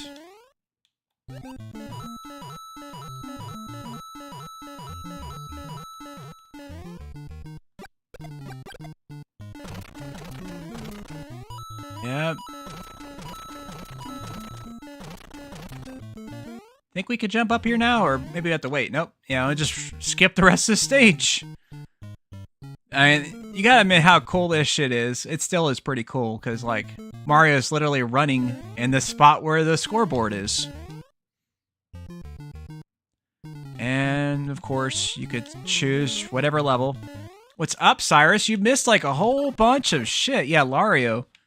Now, you're good, you're good. I'm just play for a little while. Catch on the repeat. I played all the way. I beat Contra. I did use a 30-man code, but I would have got all the way to the very last stage if I just did the 3 lives. Of course, assuming that I played as good as I did. I'm sure I probably would have not made it past stage 4 if I actually did a legit 3-life attempt. But yeah. That's how it goes. Alright, just because Lakitu suck, we're gonna blast it. And that way we don't have to deal with her for a while. Ideally for the rest of the stage. We're quick enough, yep. Okay, cool. There we go. Yeah, we started off with Excitebike. I played some 1943. We played some RC Pro-Am, Red Racer. We played all kinds of stuff, man. And we still got a couple more to cover for sure. So, hope you stick around, Sai. I thought you were in here earlier because I seen somebody who was idling and not talking. I figured that was you. So I know you've done that. Okay, I know there's like a trick. What is that one trick? It's around here somewhere, right? Where you can glitch through the bricks. I didn't do it right, of course, but I'm curious if... Yeah, whatever. Yeah, that's another one where you could just skip, like, huge chunks of the stage here.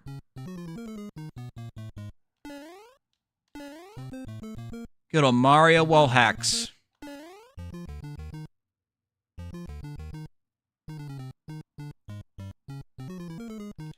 Okay, gets us to stage 5.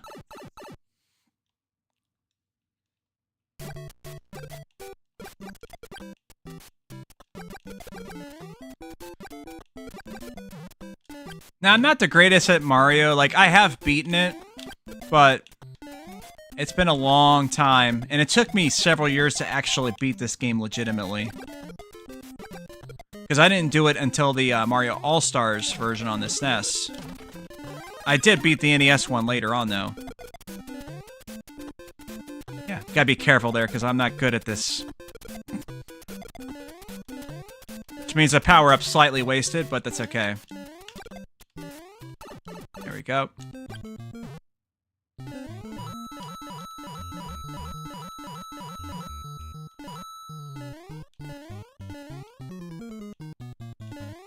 Ah, son of a bitch.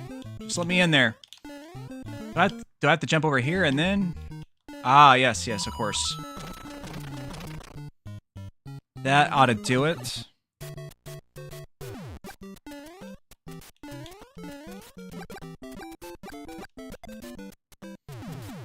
Okay. There we go. Finally got to 5,000. I was just slightly undercutting those jumps.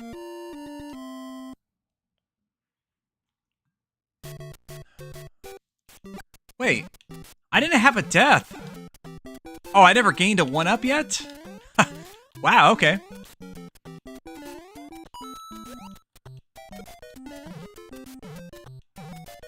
I always sucked at those freaking platforms, so timing is pretty challenging with them.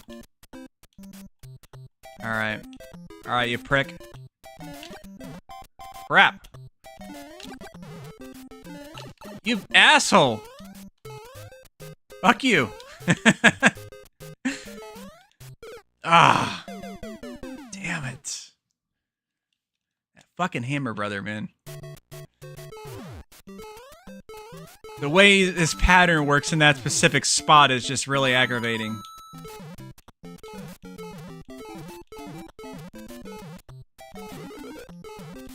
Okay, good. Alright. Let's just gung-ho it. Yep.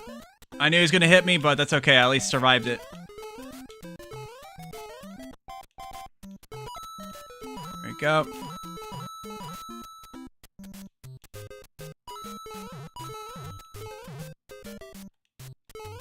Okay.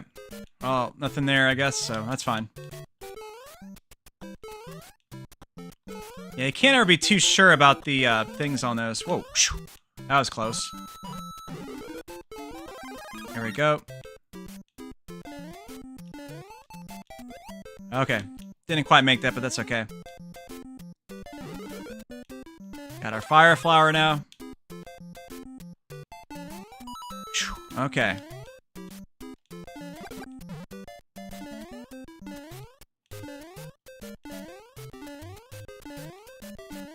Alright. Yeah, I would have totally fucked that up if I was just trying to play it, like, non-super safely. Okay.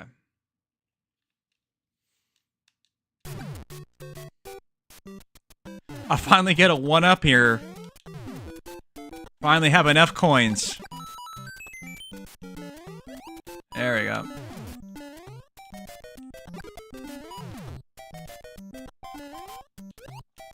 That was something a little unusual with Mario. It didn't really...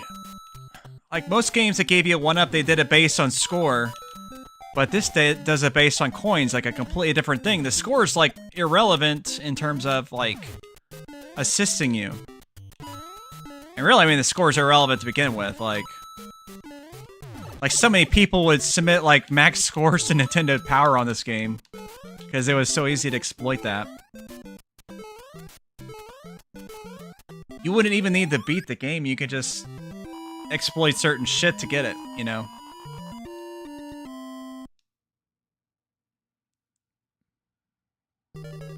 Okay, so now I got a Bowser stage. Whoa!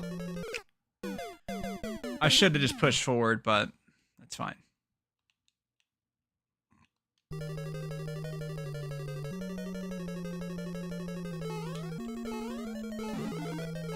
Crap. Yeah!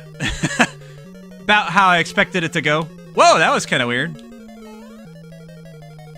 Let's see. Is this one of those where it's like a maze thing that... I forgot this one's like that.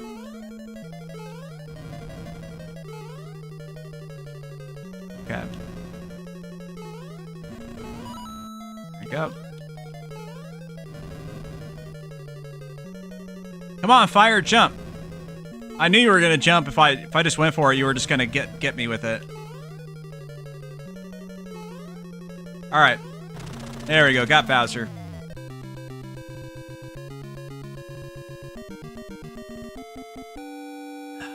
There's good old Toad being taller than Mario in this game. That's not canon anymore, but that was back in the day.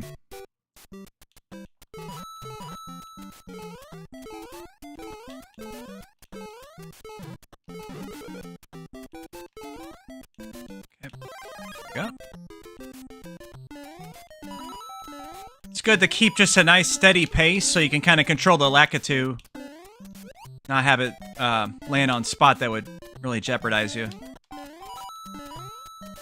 Okay. And then just get as much progress as you can until he returns. Which looks like we're able to get through the whole stage without that. That's a really short level, man. That might legit be shorter than the first level if you don't use the warp pipes.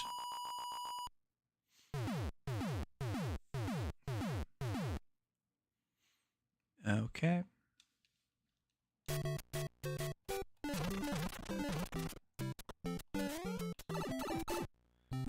Yeah, hop in here for some coinage.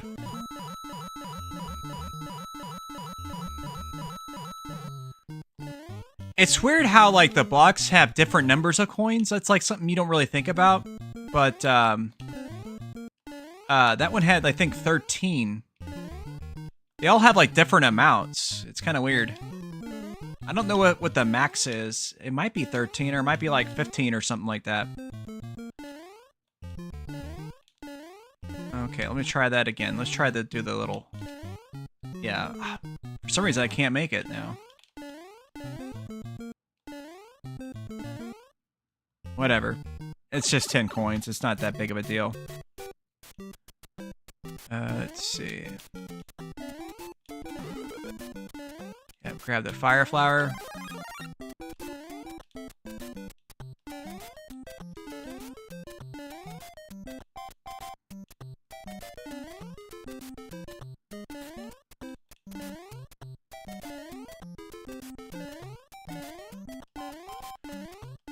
Apparently, whoever designed the level for this sort of like, fuck it, let's just have nothing but potted plants as stage. And I guess a couple of those little black whatever those things are that they basically never appear in Mario games ever again. And Nintendo's like, nah, we don't care for those guys anymore.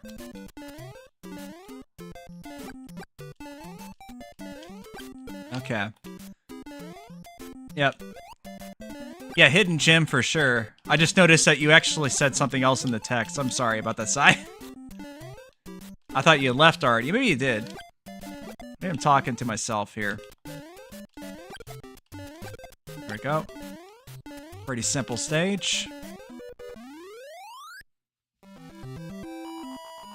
Almost got to the freaking time limit on that one. Okay.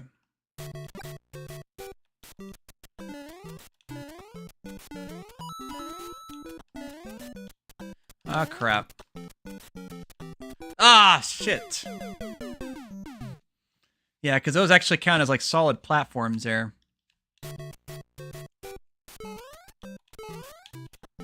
Okay. That's fine. That's Super Mario 1. I know there's a trick if you do.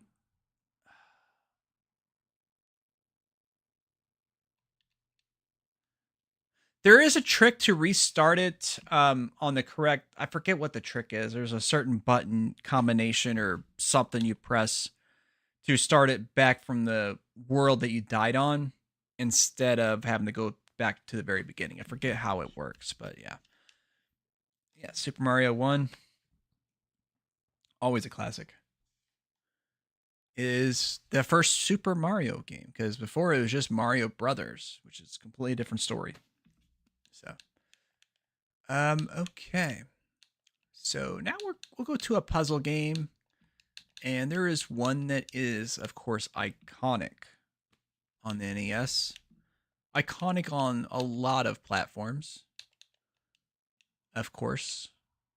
And there's actually 2 versions of it on the NES, but we're going to play the one that everybody knows. The one that's the cheap one to buy. You know, if you had to buy a copy of it. Because the other one, the unofficial version, the one that technically came out first, but the whole like licensing deal and all this stuff, yeah. You know. But you know which game I'm talking about, of course. The one from Alexei Paziknov, yes. Yes. Tetris, of course. One of the classic ones. You got the music choices, of course. But it's always music 1. Always music 1. That's the best one. The other ones are fine too, obviously. It's your preference, but... Just classic Tetris, nothing but rotating the block and dropping the block. No saving blocks or any of the other good stuff that later versions got. This is the one where it started all. This and the Game Boy. I don't know if this game came out on the Game Boy or NES first.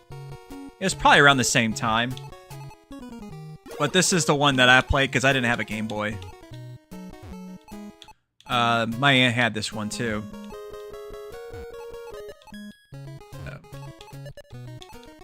So yeah, we'll just play until we get a failure on this one. Because everybody knows how Tetris is.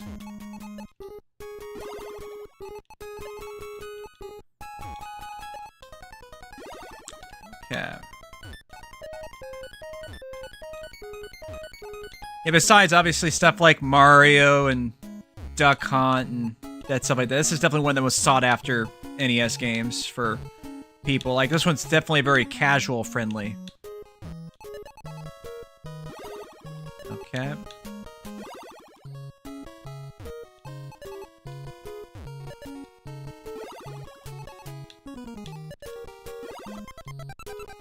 Okay. So we got a level, which means, of course, obviously it's going to get slightly faster and all that good stuff.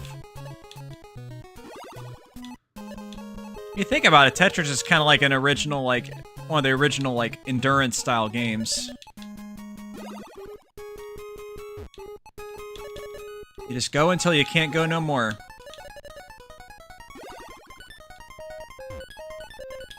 You know, that's not like just a straight-up arcade game, anyways.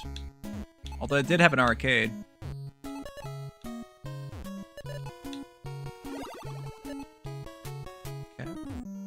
I wish that block drop was faster on this game. It definitely improved it on later versions.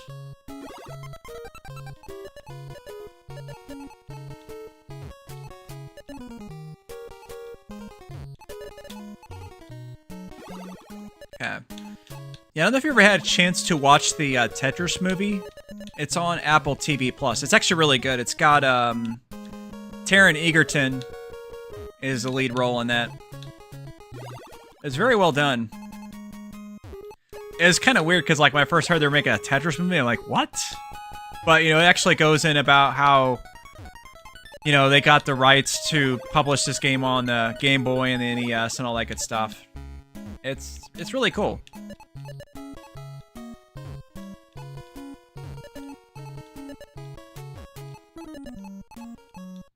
Yeah, actually, I actually like the Apple TV service a lot, although they just recently raised their price to, like, $13 a month, which it's not worth $13 a month. They got good content, don't get me wrong, but like they don't have enough content to be worth that. Let's see here. Let's see, Magical Tetris Challenge on N64 is my favorite Tetris. This, and the GBA versions, or the GB versions. Yeah, of course. I never played that on the N64. I think during that time I was kind of over Tetris for a while, you know. I actually feel really bad about.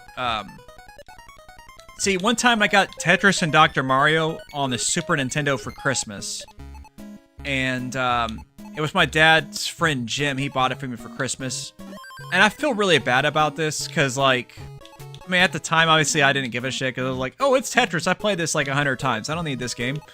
But you know, obviously, you know, he knew I liked video games. Tetris, you can't really go wrong with that, right? Anybody that's completely uneducated to video games, obviously go with Tetris. Which, speaking of him, in honor of him, maybe I should play another game before we wrap it up for the night. With the last one we're gonna do. But, yeah, he bought me Tetris and Dr. Mario for Christmas, and my dumbass decided I'm going to, take this game back to Walmart and trade it in for something else. And I really regret it, and the thing is, like, I could not tell you for the life of me what game I got. I don't remember what game I got instead. I remember the game that I got that it turned in, which, that was back when you can actually return games when they were opened. That's obviously something you can't really do anymore, but I guess nowadays you can sort of with digital games, but that's another story entirely. Yeah, I felt really bad about that, so yeah. Hats off to Jim. That was his name. Yep. For sure, I appreciate that. But yeah, in honor of him, the next game I'm gonna play is gonna be a game that I do, besides that game, obviously, the game I most closely associate him with. And it's a really good one, too. It's a really good game. I'm not very good at it, so I'm not gonna get very far. but it's a good one for sure. Seems kind of essential to cover that on a stream like this. Let's see here. Yeah, trying to grab that. Okay. But we're gonna wait until we get a death on this one, obviously, which I'm actually doing pretty good right now. It's been a while since I really played Tetris. It starts off fairly easy, I suppose, though.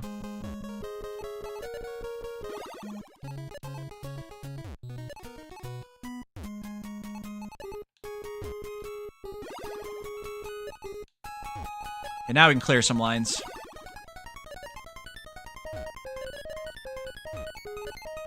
Oh boy, that's gonna help a lot.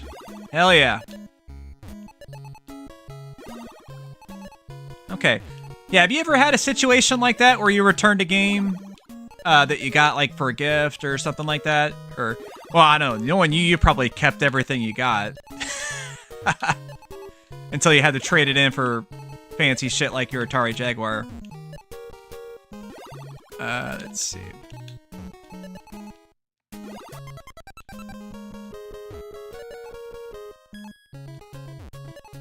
Yeah, you know, I'm trying to think if I ever traded in a game system towards the purchase of another one. I don't remember if I had to do that specifically. I feel like I kept my systems, but I might have got rid of them at some other point. Like later on down the line, at least. Okay. Yeah, there we go. That's a smart play right there. ActRaiser? Oh, yeah, yeah. Well, hey, you know, to be fair, that's not a bad reason to return it if you already beat the game. But yeah, ActRaiser is a good one for sure, man. I wish I would have owned that game. I only rented it, like, all the time. I probably rented it, like, 4 or 5 times back in the day.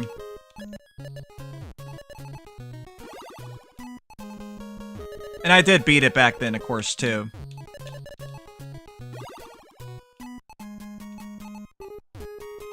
Let's see. There we go. Okay, it's starting to get a little fast, but I've got the board still really good looking right now. Been able to keep good control of it.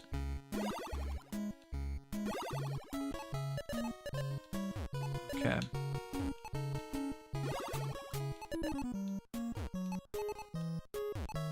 Okay, we're up to 88 lines. That's not too bad. Yeah, 9's when it starts getting pretty fast. I probably got maybe another couple levels in me before I'll have to tap out eventually. Okay.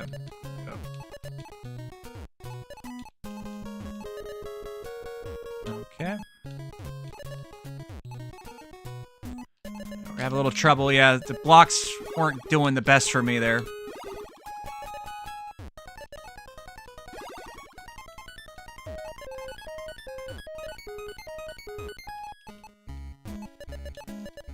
There we go. Need that for sure. Okay. Alright, nice. Very nice, very nice. Nice little streak there. Okay. Crap. That didn't work out very good. Ah! Stop panicking. Just get the blocks down. If they're not perfect, that's okay. Now I'm starting to really screw it up.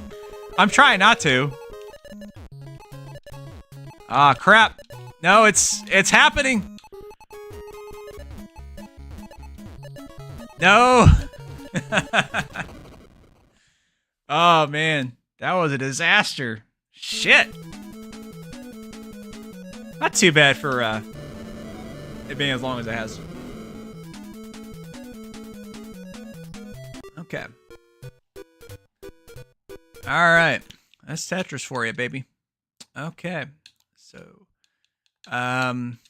this will be the next to last game. This is the one that I dedicate. There's two games that I would dedicate to him, but the other one's Castlevania 2.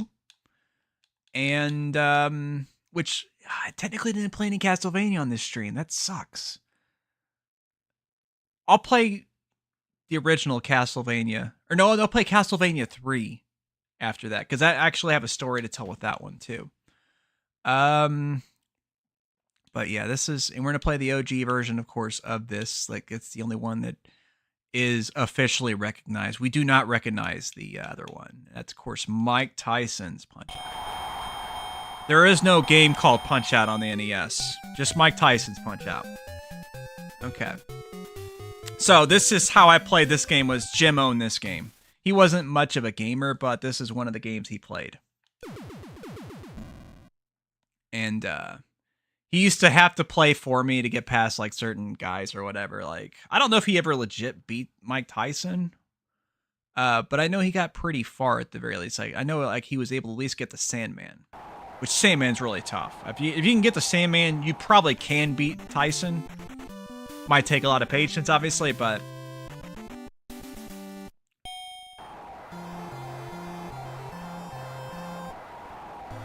Okay. It's been so long since I played this, I don't even remember the controls hardly, man. Yeah, the dodging, get the block. Okay.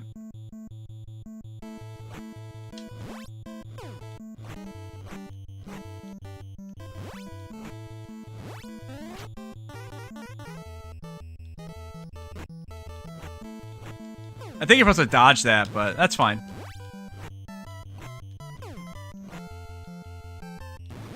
Yeah. Like, I'm not even very good with the enemy patterns here. It's been so long. Yeah, that's like a timing thing right there, I think.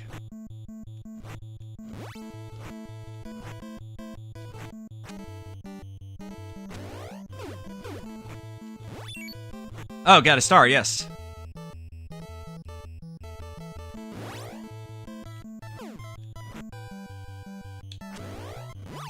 There we go. I mean, everybody can beat Glass Joe.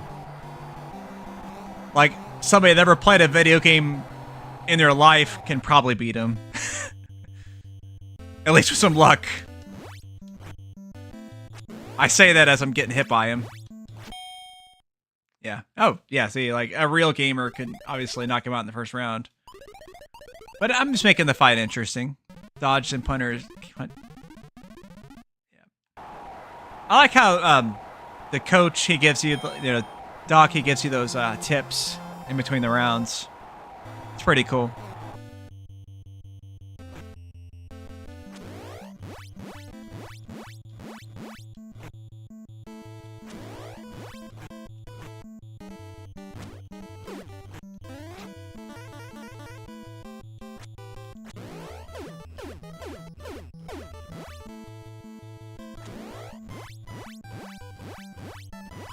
There we go.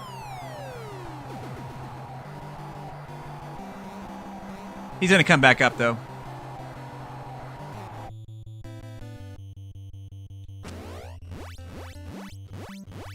Get some body shots in. And some face shots. There we go.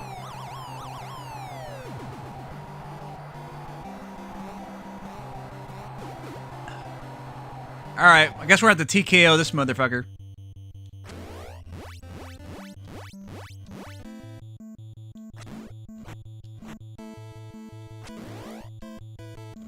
Ah, I hit the wrong button there.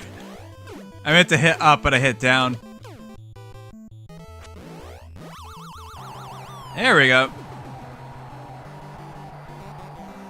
Got a TKO in the second round. Not too bad, I guess, for being as rusty as I am. Okay.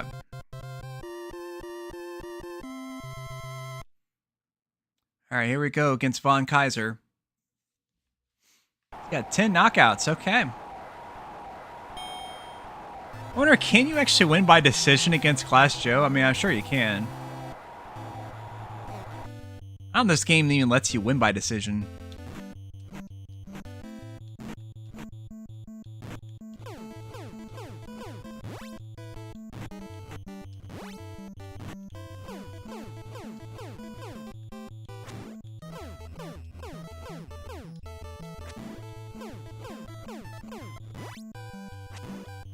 Fortunately, his attacks are pretty easy to dodge, at least. Arguably, they're easier to dodge than Glass Joe's. At least in my opinion, I don't know.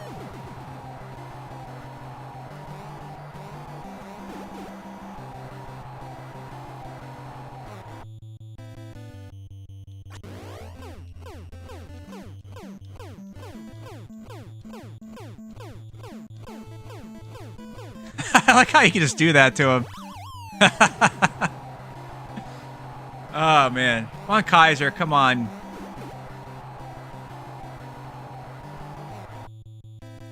Did he just keep beating,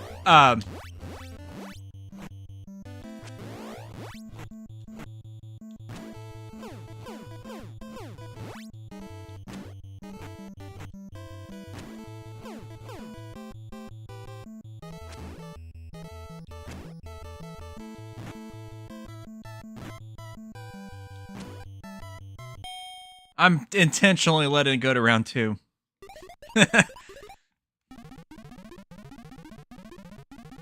Alright, let's see what you got.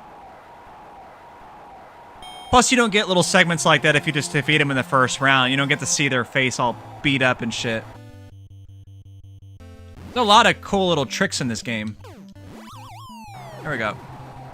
But that only counts as one knockout, so I'll have to still knock him out 2 more times, potentially.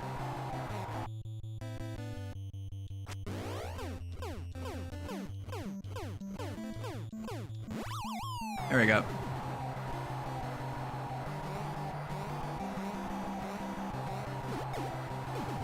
Oh, he's not getting back up. Nope. It's a regular KO there.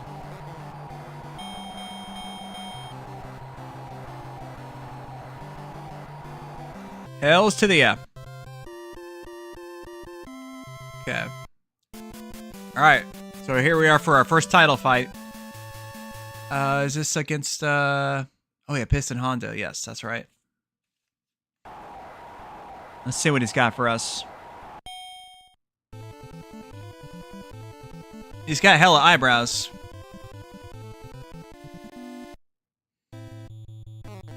Okay.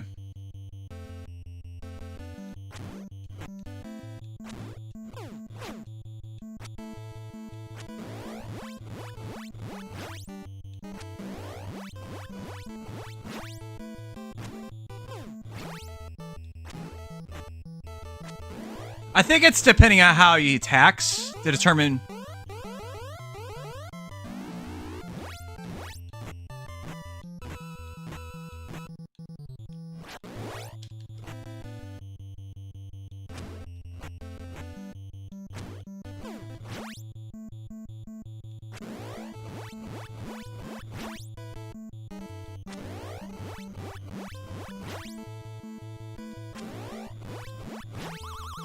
That is kind of a cool little touch you don't really think about. Like, this is definitely like a really good game to play if you want to get into pattern recognition. Because like everything is dependent on patterns.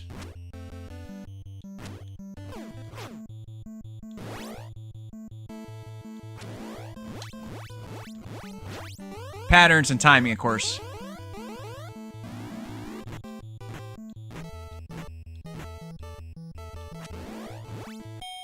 Yeah, I don't know if you can straight up dodge those. I don't think you can, but maybe you can if you do it just right.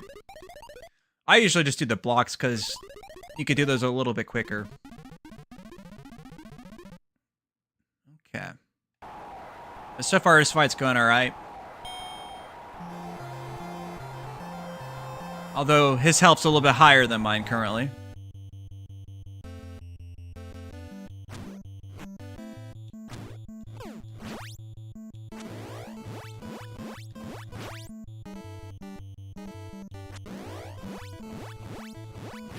There we go.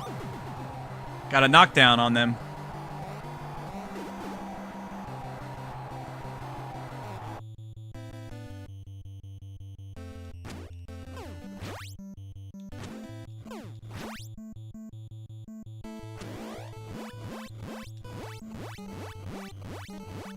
I don't know if it matters if you have to alternate the punches or not. I have no idea if that actually matters. Isn't there a button you hold down between rounds to regain health? There probably is.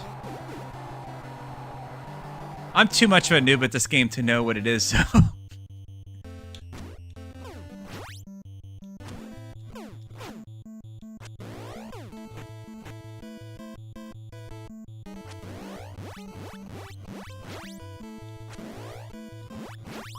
There we go. That should be a TKO.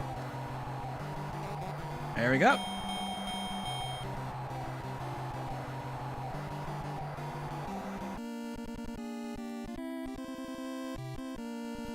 All right. Now, I'm not going to sing the lyrics.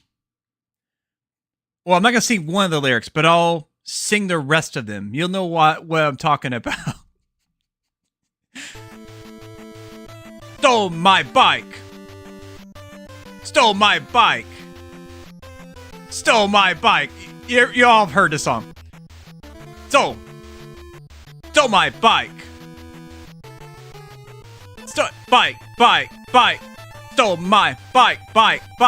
Stole my bike. Stole my bike. Yeah, the password system. Yeah, yeah, it's the N-word. It's that song. If you know YouTube poops, you know what I'm saying. But yeah, that was like an early YouTube poop back in the day. Or I don't know if it's even YouTube poop. It might have been like You're the Man Now, Dog. I don't know if anybody remembers that site. That was like pre-YouTube poop right there. But you can find a clip of it on YouTube because I don't think You're the Man Now, Dog is still around. I think I closed that site down, if I remember right. Although, I guess in the year 2025, it probably wouldn't matter if I said it. Like, they probably wouldn't ban me or nothing, because, like...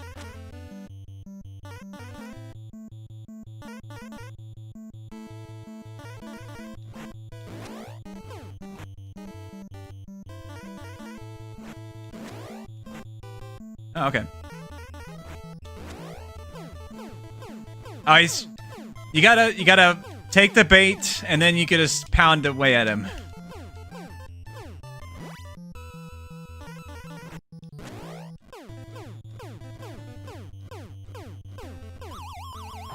Poor guy.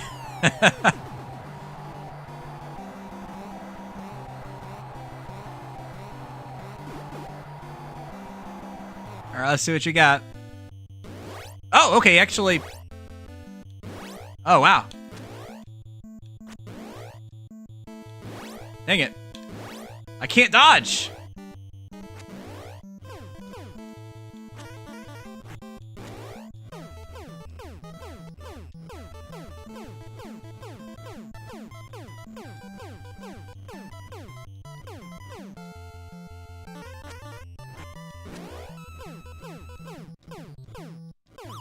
There we go. I'm doing this strategically because I know the round time's almost up. So now, I'll just dodge. There we go. I don't know, I'm just gonna press all the buttons and just see if that works. Yeah. We'll see if my health recovers at all. Or it might just recover. No, it didn't recover. So I didn't do whatever I was supposed to do. It might be a D-pad thing too. I don't know if you can start right with the bait or... Yep.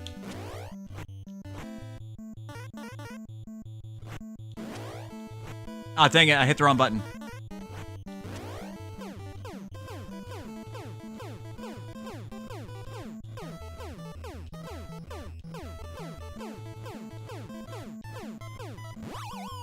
Yeah. What sucks is I'm almost out of the stamina thing. Yeah.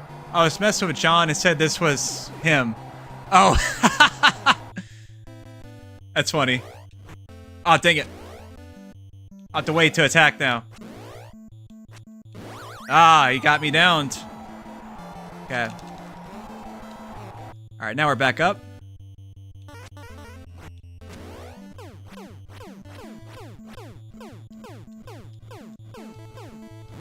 There we go.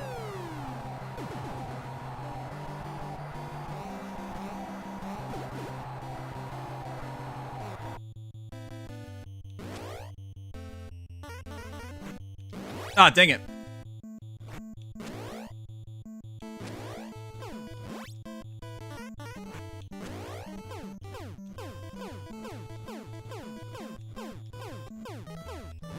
Okay, I don't know if that was a third knockdown or not.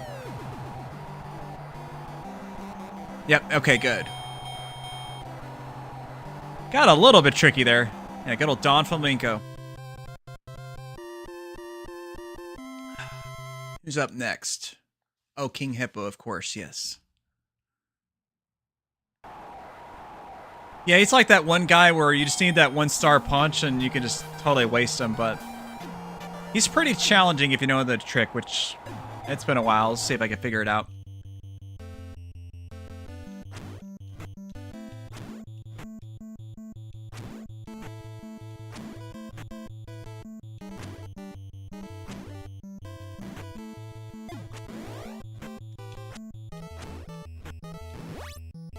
Not getting any hits on him.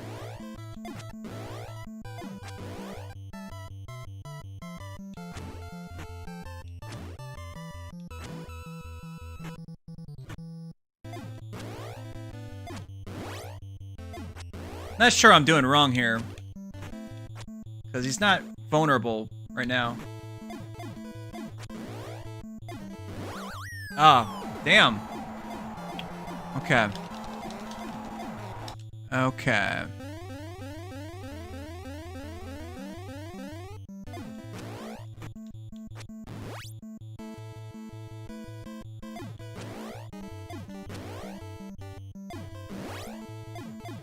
Couldn't block it. Guess you can't block the certain hits. Yeah, I don't know how to actually land a hit on him. Help, Doc. Hopefully he'll give a tip. Join Nintendo Fun Club today, Mac. Yeah, thank you, Doc, you fucking asshole. I have my weakness, but I won't tell you. Yeah.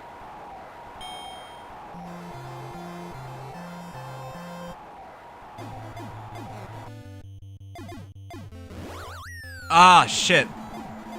I thought maybe I was supposed to hit him while he was charging up or whatever.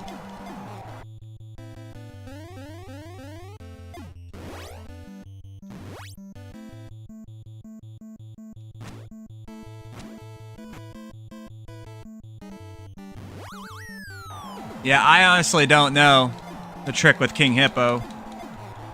I mean, I could look it up, obviously.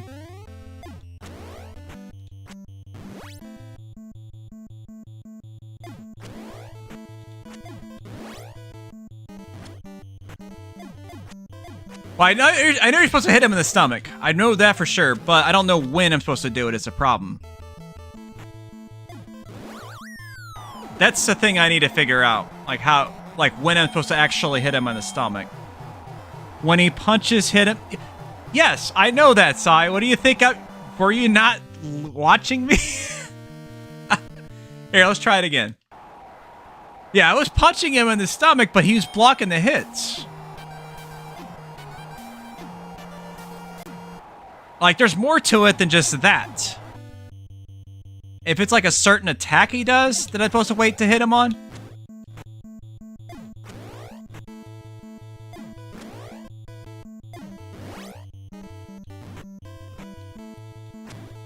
Yeah, see, because he exposes his weak spot.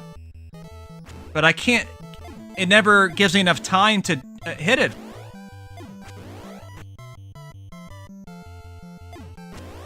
There's definitely something else to it that I'm not understanding.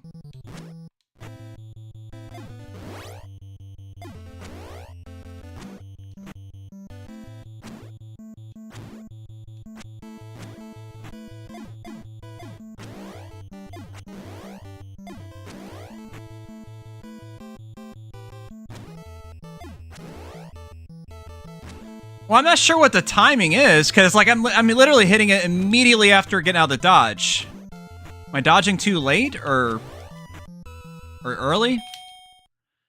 That's what I'm not understanding. His defense is too tough, Doc. Don't give up, Mac. He has a weakness. Yeah. Weakness. Come on, Doc. Teach me more. Okay. I wonder if he'll continue giving me hints. Oh, when he opens his mouth, hit him in the jaw. Okay. Try to keep that.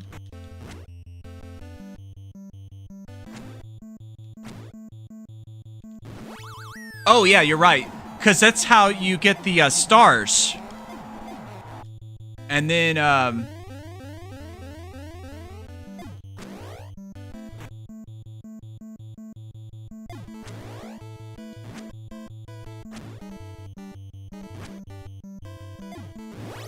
dang it. I didn't do that quick enough.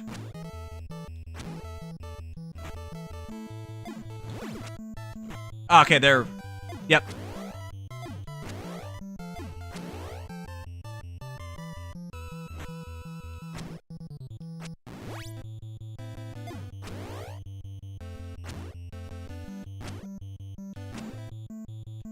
Ah, dang it.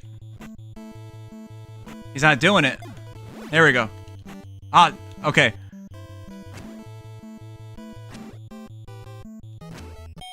Okay. Now I've figured out a little bit, though. At least that helps a lot. Now, is it 3? Is it just 3 rounds? Or is there more?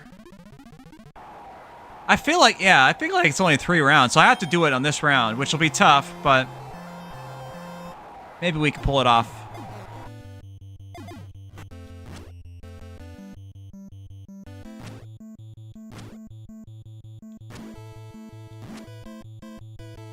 He's not doing it. He wasn't doing the job.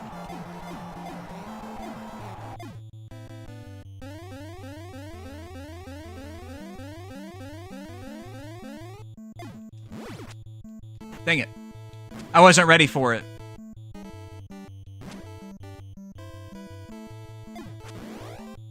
Now I have to dodge a few times. One more how to do it. Ah!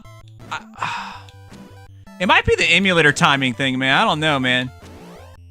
I thought I had it down pretty, but this game is like probably the most intense in that. Yeah, see, I keep fucking up on that because I think I'm not gonna hit it.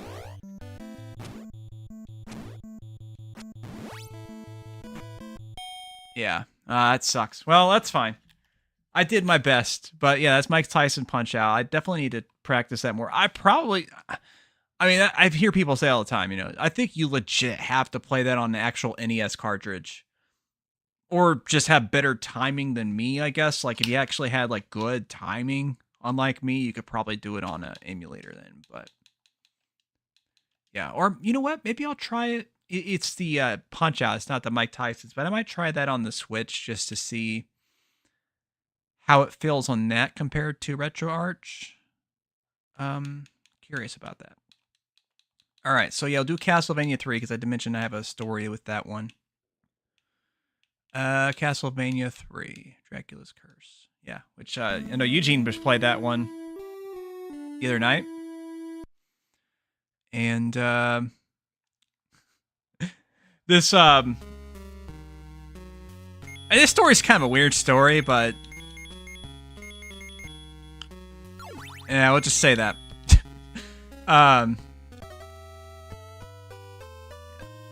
Super impressive game, obviously. Now, I would say the Japanese version's better because of the music, but obviously the US version's still great. So here's the story. So I had a friend during the NES times. His name was Christopher. And he moved into town. His mom was a school nurse. And, you know, I used to like playing handball. I guess, I'm not sure if it's called something else in other places. But basically, it's where... It's kind of like, I guess, similar to something like racquetball, but it's literally played with the hands. You're hitting like a dodgeball kind of thing, back and forth, and all this stuff. I was literally the best handball player in class. Until Christopher moved into town. And I was not like a very good loser when it came to losing. So, after he beat me in handball, I was mad, and I actually punched him in the stomach. And I got in trouble, obviously. And, you know, he hit me back, of course, which I guess is how I ended up going to the school nurse.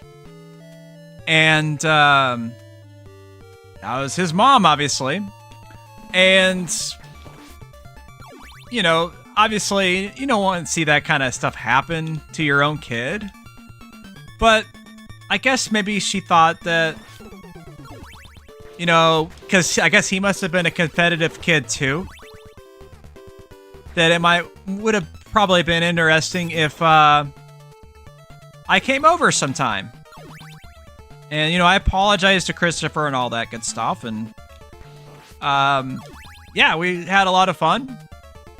And played a lot of Nintendo, rode bikes, and all kinds of stuff, you know. He's definitely one of my best friends from that time, after that stupid incident. But anyways, so this is how this game fits into the story. I rented Castlevania 3 from the local rental store, because he was a big fan of Castlevania. I liked Castlevania. And I was like, well, shoot, you know, obviously, I'll rent Castlevania 3. And I would take it over to Christopher's house and we could play that. And then I would obviously play it at home too, you know. But lo and behold, Christopher no longer had a Nintendo when I arrived with Castlevania 3. I didn't get to play it at that time. I had to wait till I got home later on. But he ended up getting a Sega Genesis. Him and his family, you know. They ended up trading in all of their NES stuff. And they traded up to the Sega Genesis. And, you know, I'm not sure exactly what the circumstances are, if they did some kind of used game store thing and they traded and bought brand new, or they got it used, or what the story was exactly. But they got the Sega Genesis with 5 games. And, you know, obviously Altered Beast was the one it came with. And, you know, Columns. He had Columns. He had Rambo 3. Buster Douglas Boxing. And my personal favorite out of the collection, which was, of course, Golden Axe. And, you know, he was the hot shit at that point amongst the friend circle. Because that Sega Genesis, I mean, it was a little disappointing, obviously, like to play Castlevania 3 until I got home later on. And obviously enjoyed it a lot. But that was kind of like my official start of realizing, hey, there's stuff besides Nintendo and Atari out there. Because, I mean, there was Atari, but that was like the old shit. You know, nobody talked about that anymore. Like, some people still played it. You know, we still had an Atari, but didn't play it a lot. My little elementary school girlfriend, we would play Atari in her bedroom. Nothing crazy happened. Obviously, we were kids. But, yeah, that's about the only time I really played Atari at that phase of my life. Because it was all about NES. But, yeah, that's when I got introduced to, hey, there's this Sega thing. And then, you know, me and the other friends were all impressed with the Genesis. It was, like, the coolest shit. I don't even know if we knew that Super Nintendo was coming out yet at the time. Not really sure if we were privy to that or not. But yeah, that's the story. I know, a stupid story, I guess, technically. Because it has nothing to do with this game. But it does at the same time, because it's all thanks to me renting this game and whatnot, and...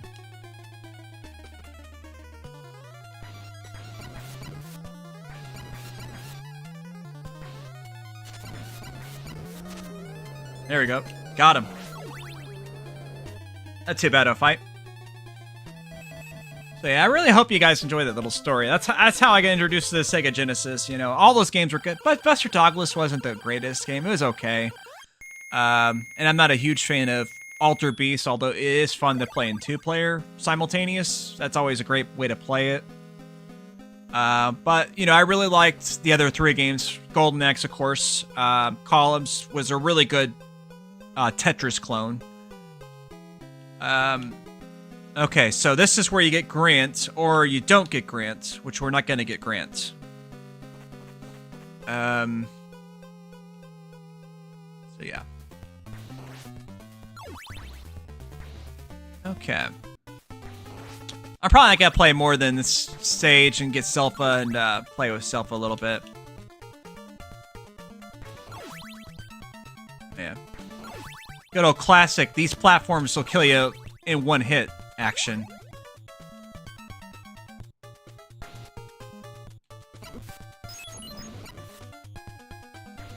Die. There we go. Oh, you get the number of power-ups too, which I think they upgrade your, like how many of the shots you can do at once for your special weapon, if I remember right.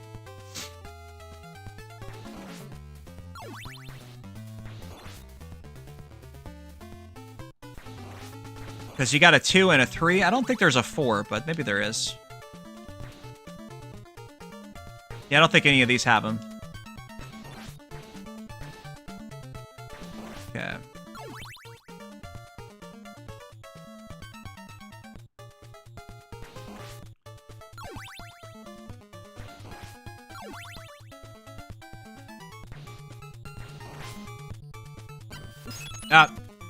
The axe probably would have been nice to have in this scenario, but that's okay. We got this now. It'd be a lot handier. Perfect. I couldn't have done that better, honestly.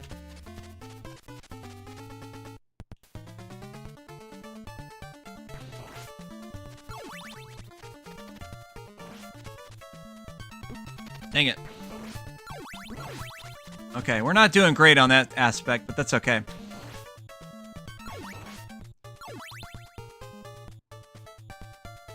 I don't know if this is the boss or if we got a little more to go. Okay, we got a little more to go.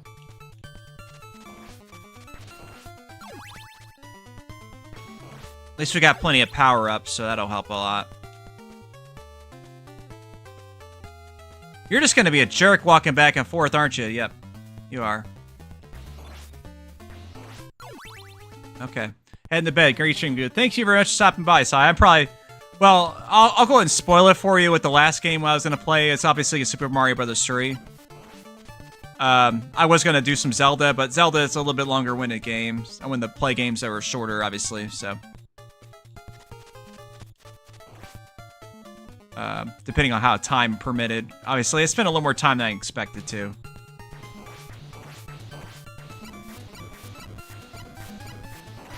There we go.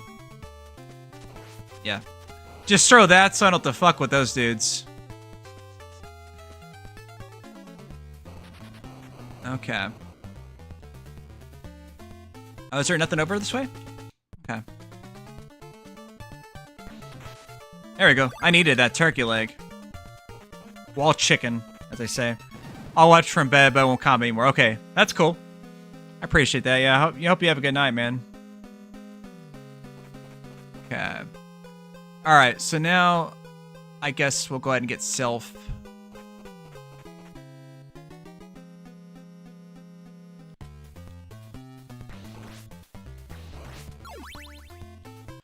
That's interesting that the power-ups change the way they do there.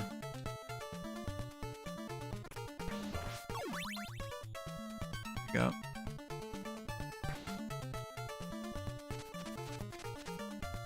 Ah, dang it, I didn't mean that.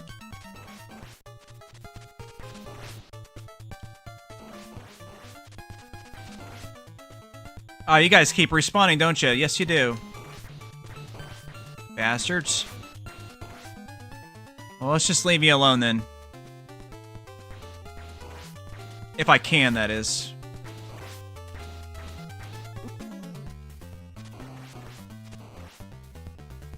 There we go.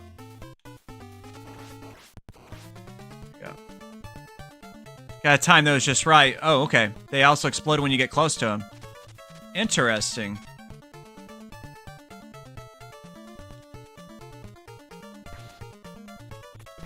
Ah, you asshole. Okay. Darn it. I want some wild chicken.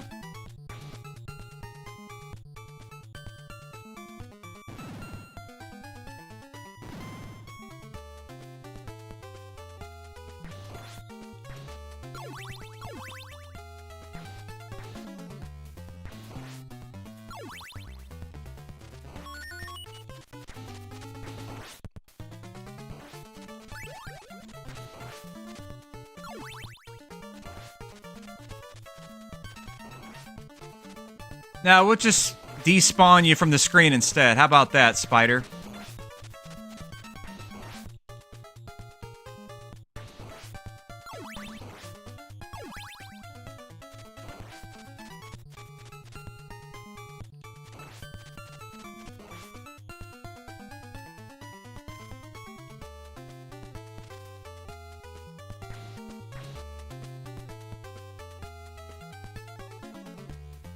There we go.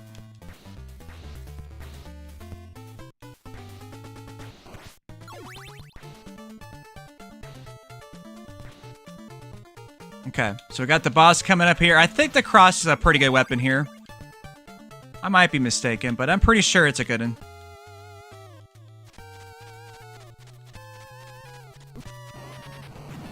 Okay. Oh, well. Maybe not from there?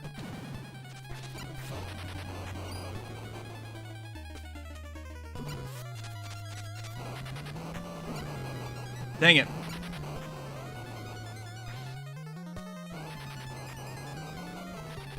Ah! Can you not jump over him?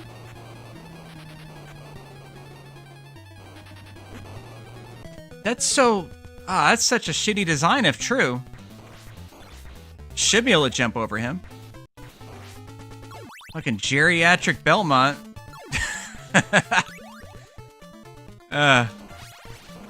Okay.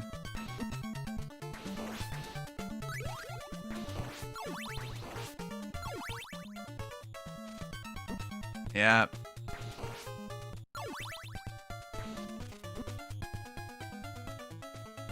Okay. Wait for the spider to respawn. And it did it from a different location that time.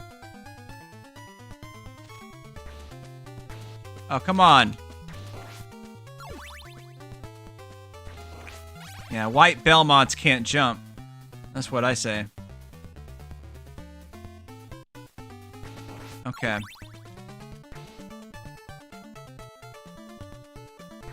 I kind of need the wall chicken right now.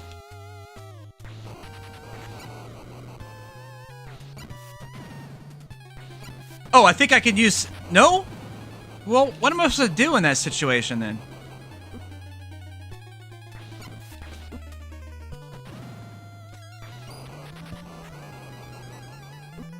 Okay. I'm not really sure what the trick is here. He literally cannot jump high enough. That's the problem. Like, that's like a critical design flaw, which I guess maybe it's because I tried to get the wall chicken, but I had to because I took too much damage.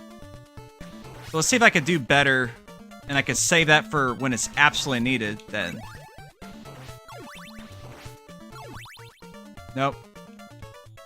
Nope. Okay. To make sure he spawned under favorable conditions so he didn't screw me. It actually... Okay, so I was jumping to anticipate that he was shooting it towards me, and he instead shot his load anticipating where I was going to jump to, which is pretty wild. Yeah, good old Konami. Okay, well, I have a lot more health, so we'll save that spot. So I'll have a safe way to get there.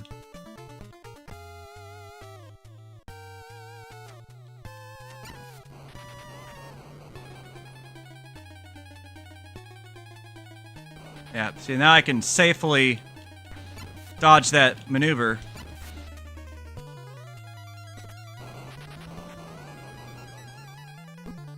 Gosh dang it. Okay.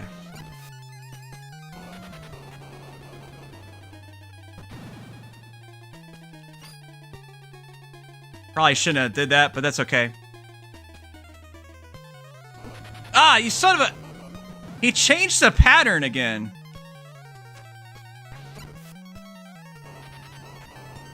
Okay, get up there. Okay, good. What the fuck? Oh, you fucking asshole. Alright.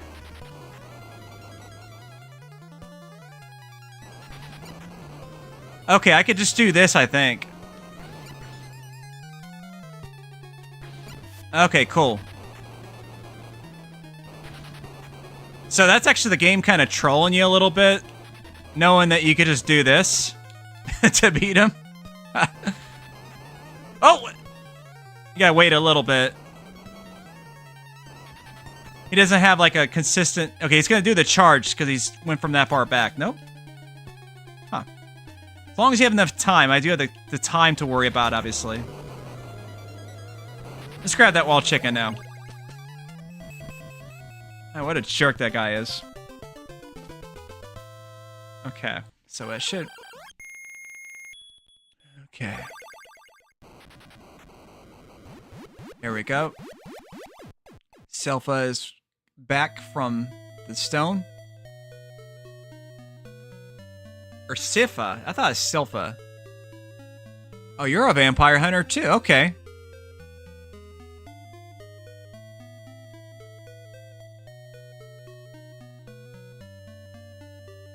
And for some reason, I thought Sipha or Silpha or whatever, I thought they were a girl. I didn't realize they were dudes. So this is all a sausage fest.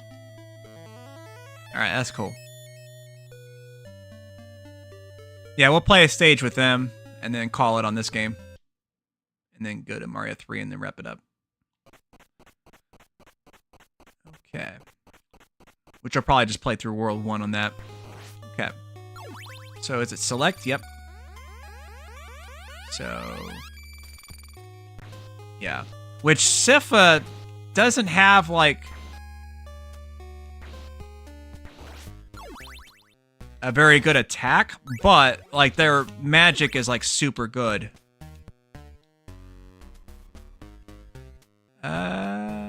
What? How am I supposed to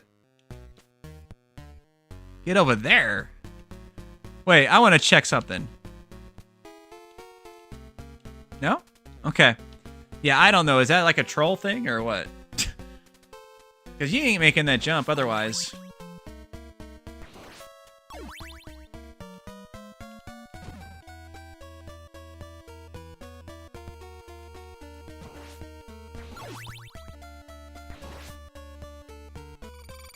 Get that for Simon. Okay.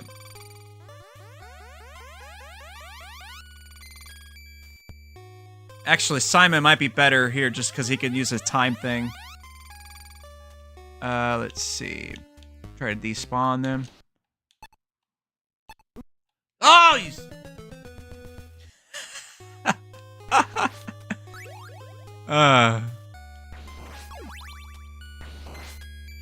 Okay, that's fine too.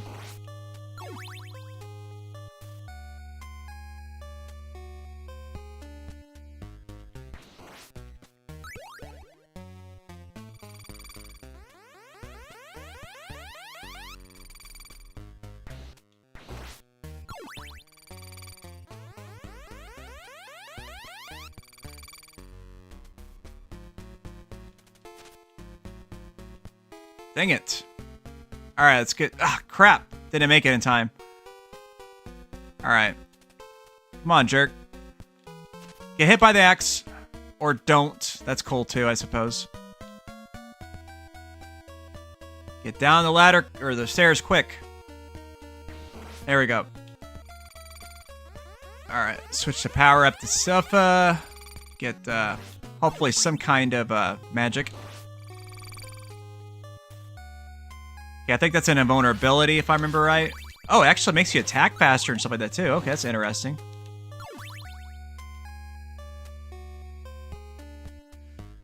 Yeah, I think if I remember right, that's what Sypha's thing is. They get, like, attacks or whatever that are exclusive to them.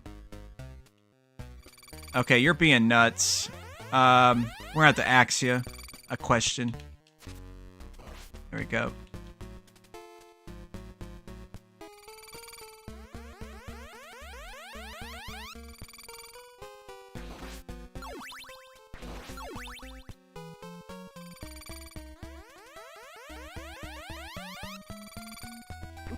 Oh, dang, that's got a lot of reach, actually.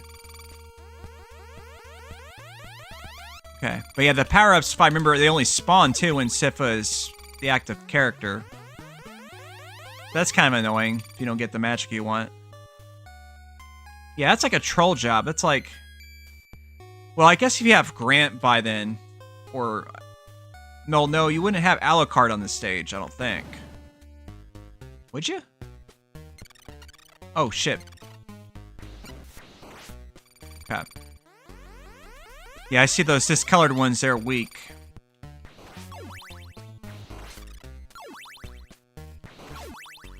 Okay.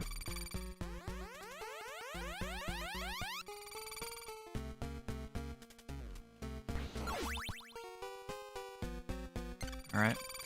Yep.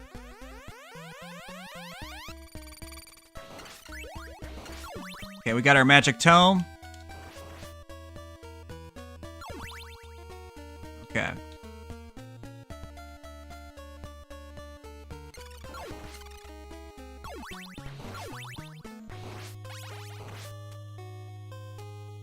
Yeah, and it only costs one and it does a lot of damage. So it's very handy to have.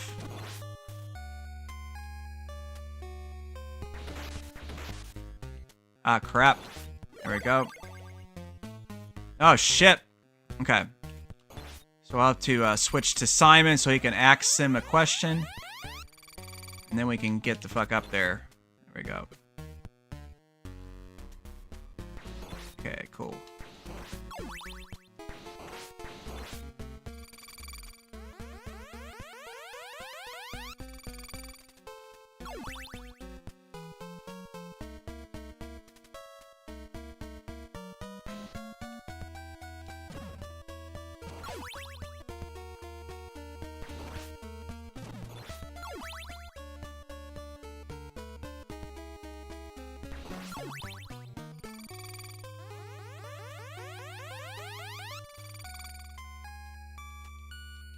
Ah, crap.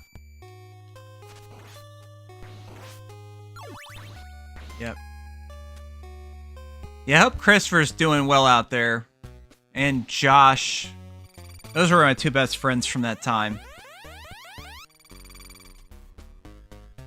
And, I want to say there was, the other one was like, Michael or something like... Oh, shit, that's a lot of damage.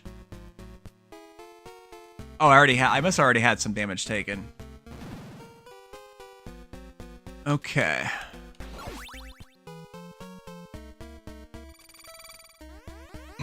Yeah, somehow Trevor is a little bit better platformer than Sypha, so we're just gonna go for it.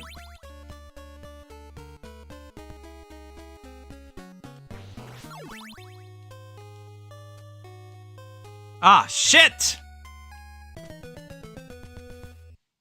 Classic Konami. Alright, that's enough of that. We're gonna wrap it up finally. We've actually been streaming quite a while. So we're gonna wrap it up with some good old Super Mario 3, the OG. The OG Super Mario 3, not the Super Nintendo version, obviously, because that's the Mario All-Stars collection. There we go. The game based on it's a play of the first game. Obviously, a lot more elaborate than the events of the first game because Mario didn't have raccoon tails and shit like that. So they Hollywooded it up a little bit, or Broadwayed it up a little bit, I guess you could say, with this game.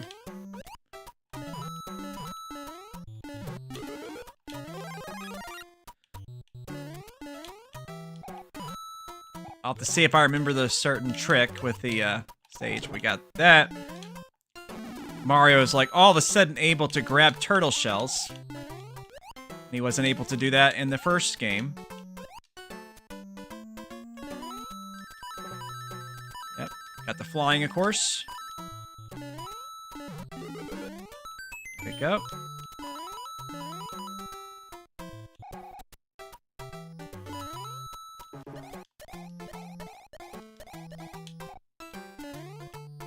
Oh, okay. That was close. There we go. Yeah, let's just get rid of that. Make us a little runway.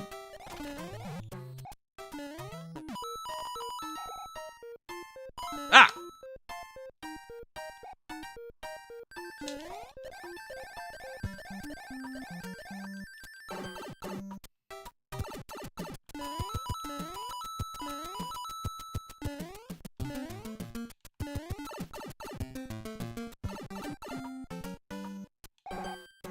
Now, I want to say it's like one of these blocks over here that you can duck down. Maybe it's not this stage. It could be a different stage I'm thinking of.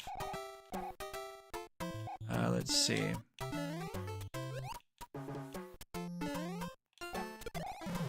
Could be like the second stage, maybe? I like how you can redo all this as though it didn't count last time.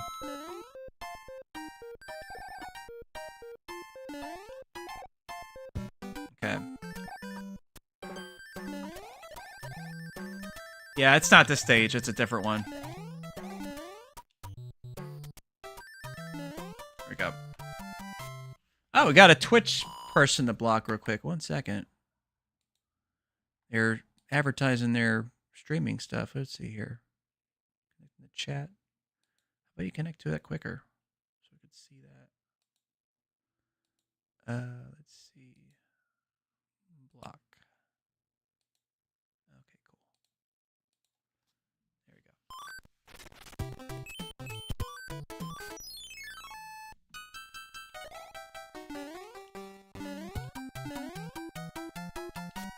Yep. Mario can just ass him on this one.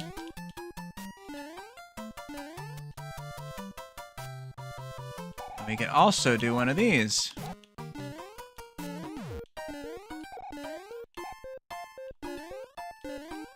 Ah, crap. There we go.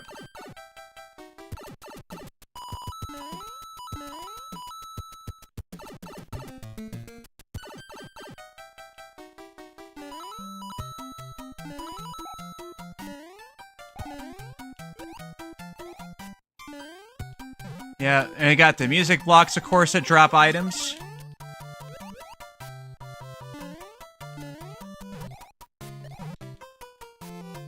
There you go.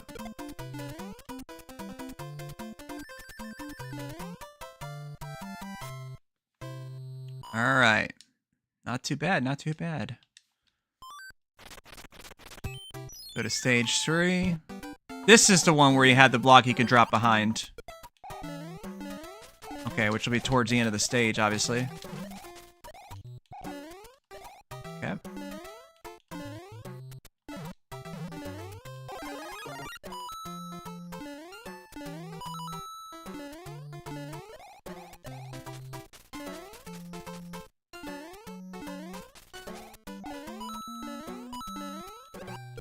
So one of these? I don't know which one it is. Ah, shit. Maybe it's this block. What is the trick? It's one of these.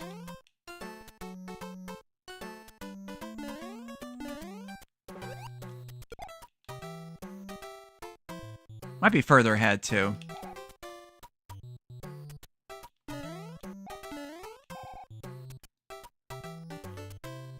Yeah, move on. No, it was one of those back there. I don't know how to get to it. Maybe you have to stand in a very specific spot of the block. Well, I can't do it now because I'm small Mario. That sucks. There we go. Alright, well, at least we got the 5 up, so that's pretty good. I like how you could just pause on that screen for some inexplicable reason. Like, hold on, let me pause my game on this particular screen. There we go. Alright. Yeah, do World 4, of course.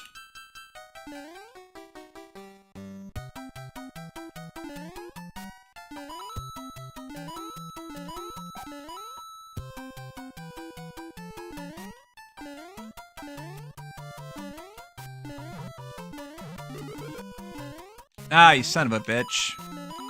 If I would have hit it from the other direction, it would have went the right way I wanted to. There we go.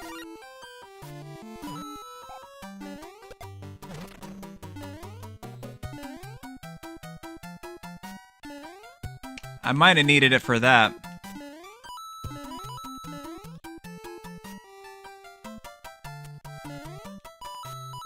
There we go.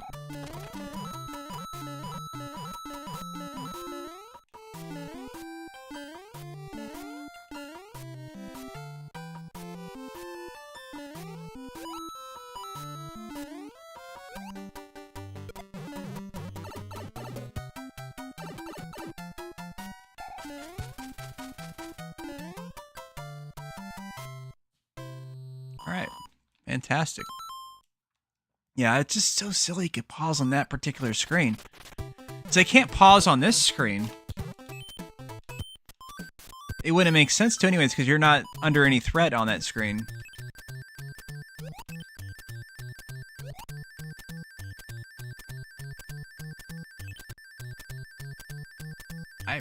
Oh, it psyched me out a little bit there. Okay. So there's like the trick, obviously, to get the, I think the whistle on this stage.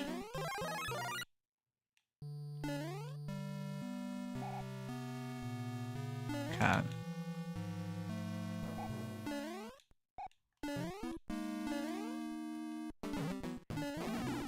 Whoa, excuse me. About to sneeze my ass off here. Yep. Wait, what? Okay, there we go. Yeah, there we go.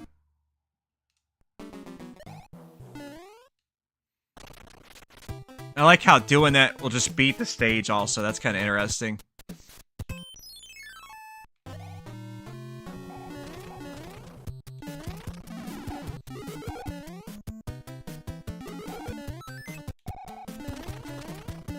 Go.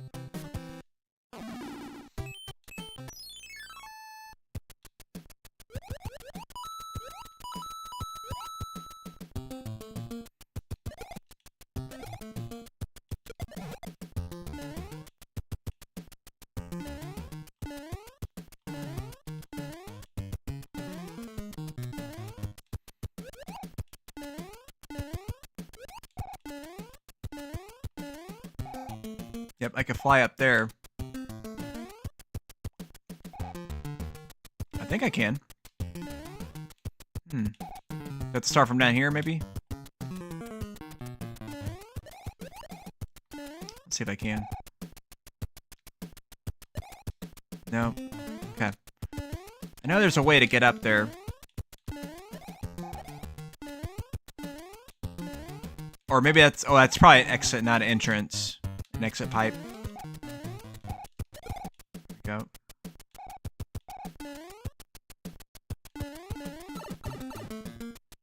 That was a pretty simple stage. There's obviously more to it than what I saw, but... yeah. Okay.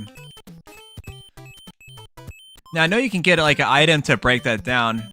It seems really silly. I don't know why. It would be like if Nintendo ever did achievements, and they did them for their classic games, that would be an achievement, is to spin like the key or whatever to unlock that block. That would be an achievement right there. Maybe it is on the retro achievement things. I need to take a look at those. I never messed with those. I never even signed up for it or nothing.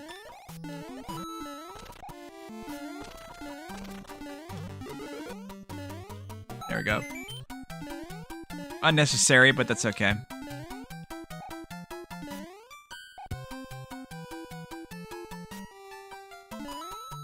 Alright.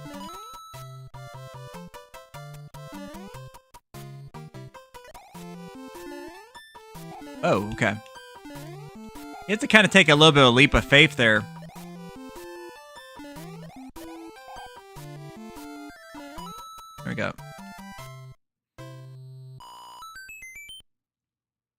Yeah, just getting any... the mismatch cards will give you that, of course. Okay, so we got the memory game. Okay, 10, 20. Okay. Well, just struck out immediately there. Alright.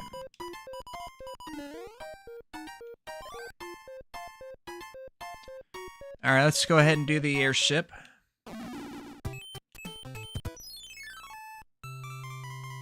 There's a dog.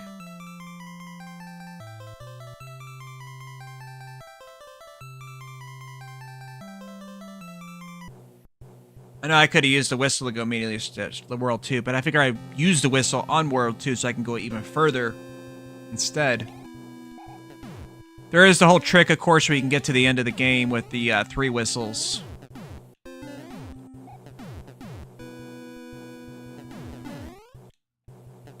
I forget exactly how it works, but yeah.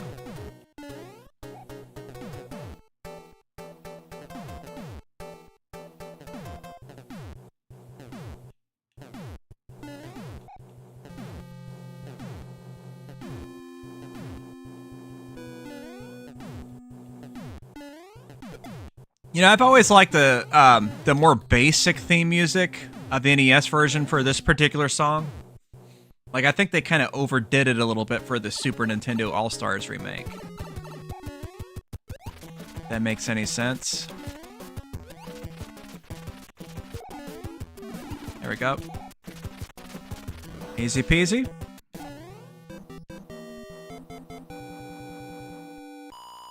Okay.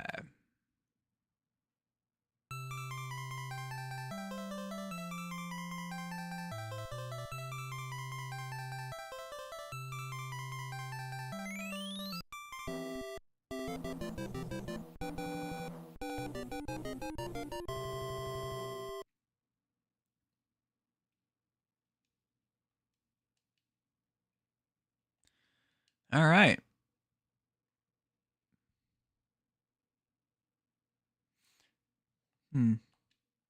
Okay, so we got a P-Wing. We're here, of course.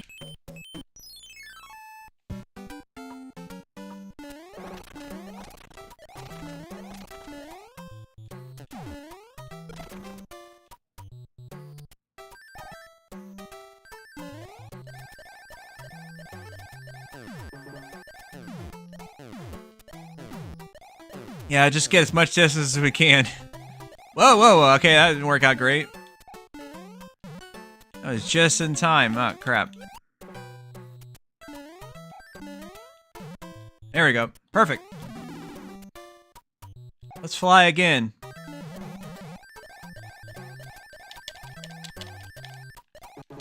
Oh, darn it. That must be an exit pipe also. Yep. Although there is something... I can technically fly above it. Okay, I see.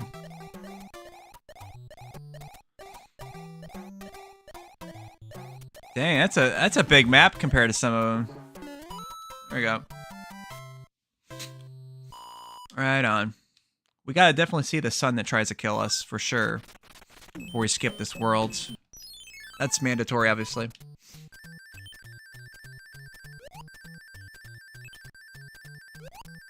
Yeah.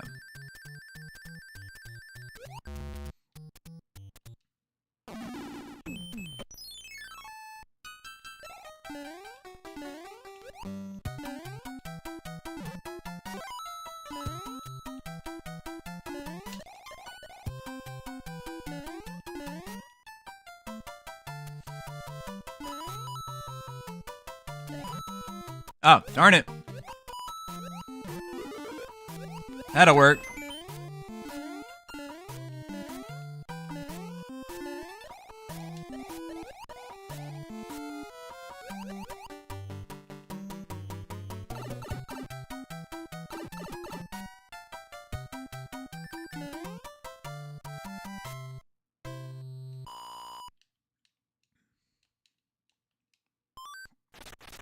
Okay, got the fortress now.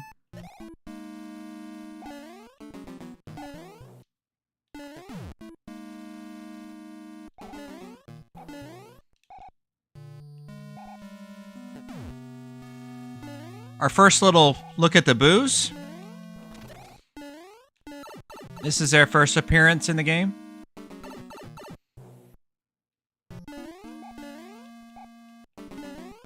Okay, whoops. That was close.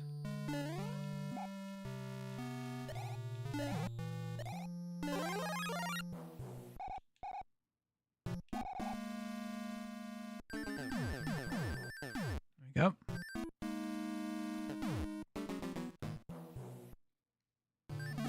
Ah, shit! That did not work at all. Okay. Yeah. Alright.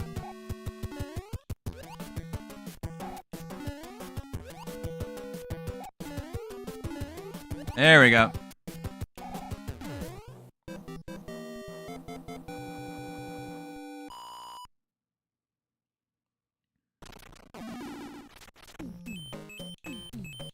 Oh, that's interesting. I guess... Oh, that's why that door didn't bust open, is because of the... It's the fortress. Okay.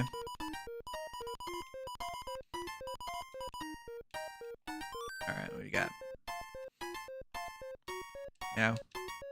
Got a couple of those in reserve, so I guess I'll go ahead and use them now.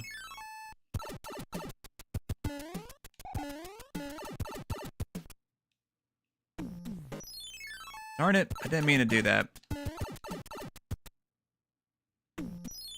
I hit the wrong button again.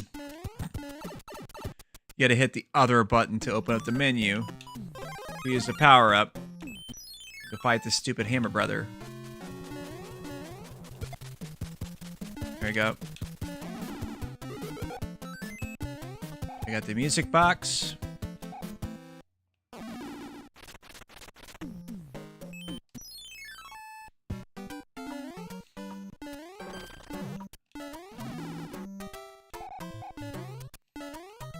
Yeah, we'll just play the stage normally instead of doing any fancy shit.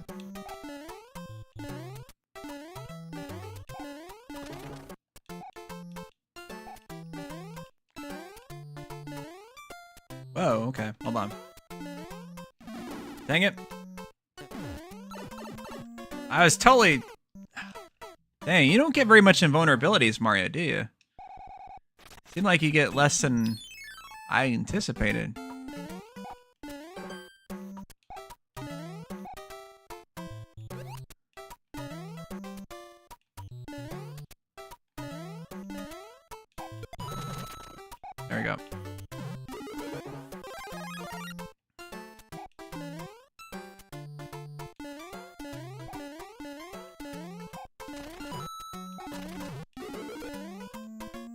Ah! Yo! Ah!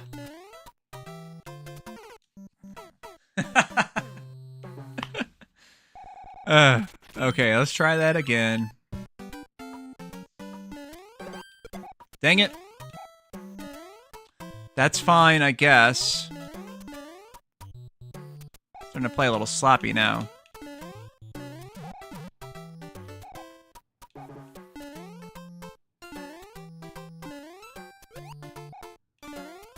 There we go.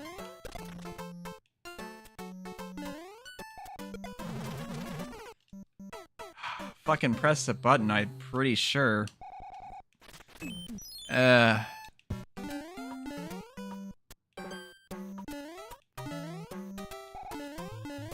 I mean, here I was telling Eugene about that run ahead for RetroArch. I wonder if I actually have it enabled now. Yeah. I'll have to see, I guess. There we go. Perfect.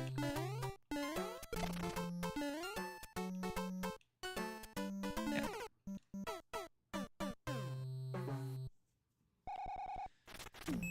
Okay. Let's try this again. And this was when I was thinking, like, oh, if my Raccoon Mario, I'm not gonna do anything fancy, and then I'm just like really down in the dumps ever since that famous last words, I guess.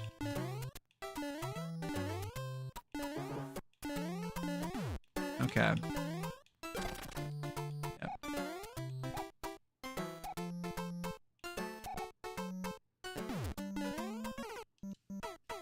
I should have just gunned for it. I would have made it if I did. Well, it's a good thing I got that 5-up earlier. Definitely using it now. Yeah, I was just getting hasty. Yeah, let's get a little bit of assistance here.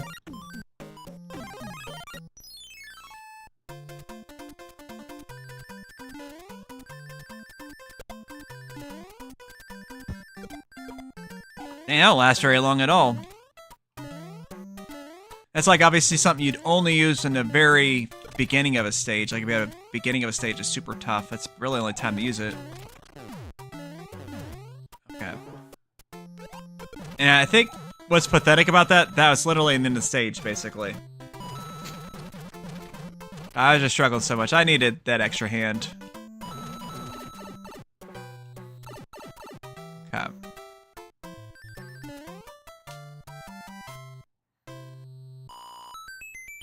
Wow. Okay. Yeah, we're gonna do the, let's...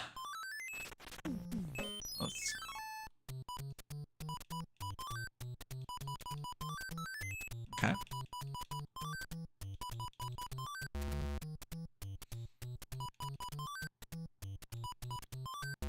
Ah, darn it. Okay.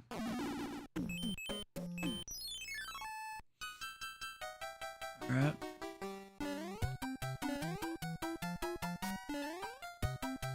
Yeah, everybody's favorite Mario nemesis, the sun. The literal sun.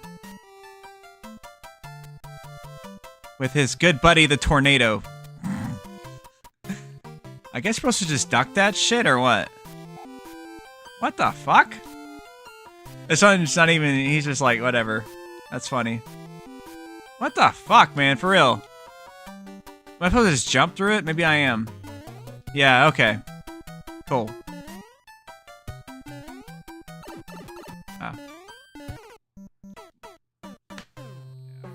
Yeah, it's surprising, like, how little invulnerability Mario actually has on that segment of the game.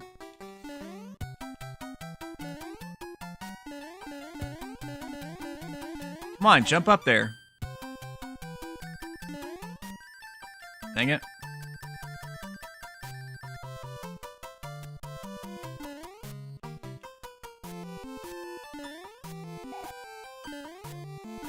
Okay.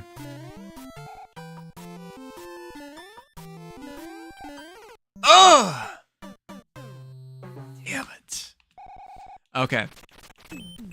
I'm just gonna get one more attempt on this stage. And then I'm gonna use the warp whistle to get us, I think, to stage... I want to say it's stage 5. If I remember right. That's right, I forgot to jump.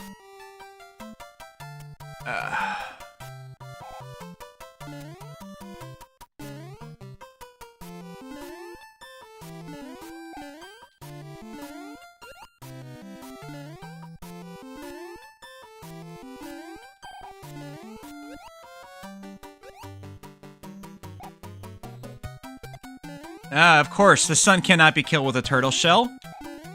You foolish mortal.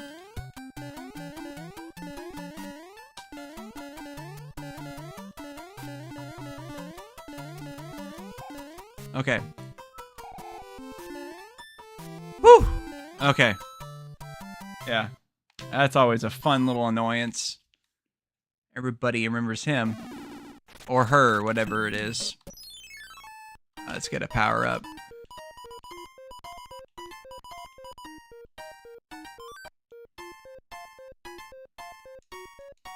I wonder if those items are completely random or if it does matter how you utilize them. Okay, use the whistle. Okay, so we can go 5, 6, 7.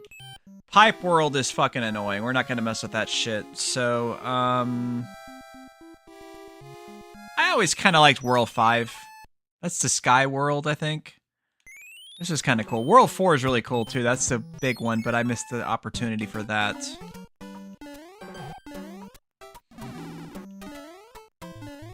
So we'll do some Sky World action. There we go. We got these little happy-ass motherfuckers. Yeah, we're just gonna whack with the turtle, or the turtle shell, the raccoon tail.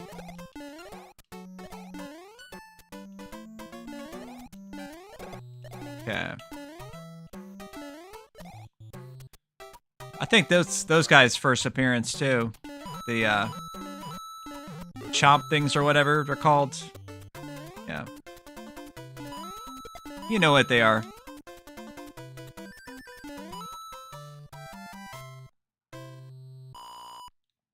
Alright, cool. Yeah, there we are. Pausing on the unnecessary screen to pause. Okay.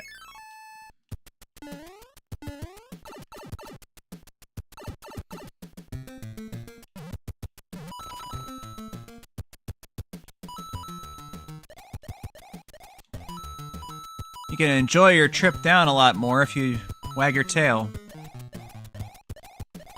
Make it a lot easier to grab the coins, of course, too.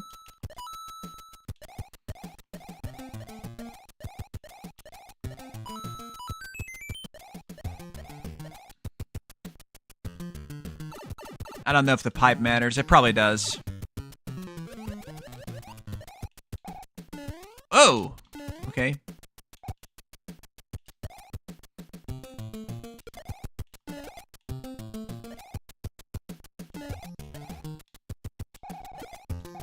That was quick.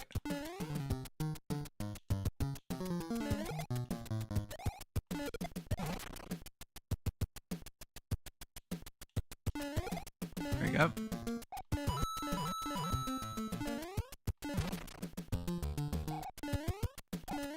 Yeah. Nah. You ain't doing that to me, bro. Okay.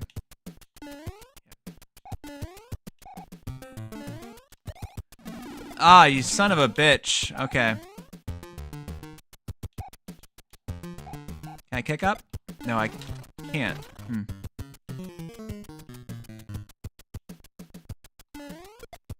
Go.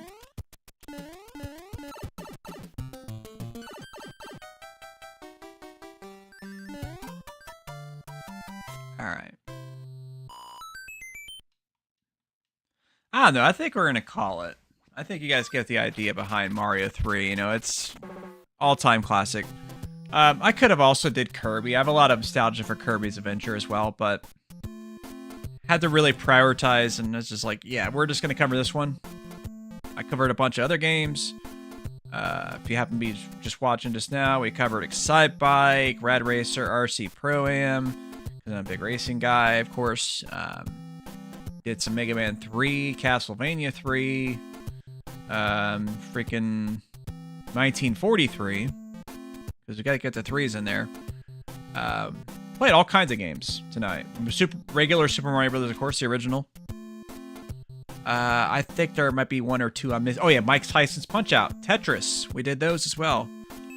So, but I want to thank you very much for stopping by, Cyrus. I want to also thank Harm Aquarius for stopping by earlier. Anybody else that I might have missed? I want to thank the Twitch bot. No, I don't. And I want to thank you for watching at the end. So that's going to be the last line.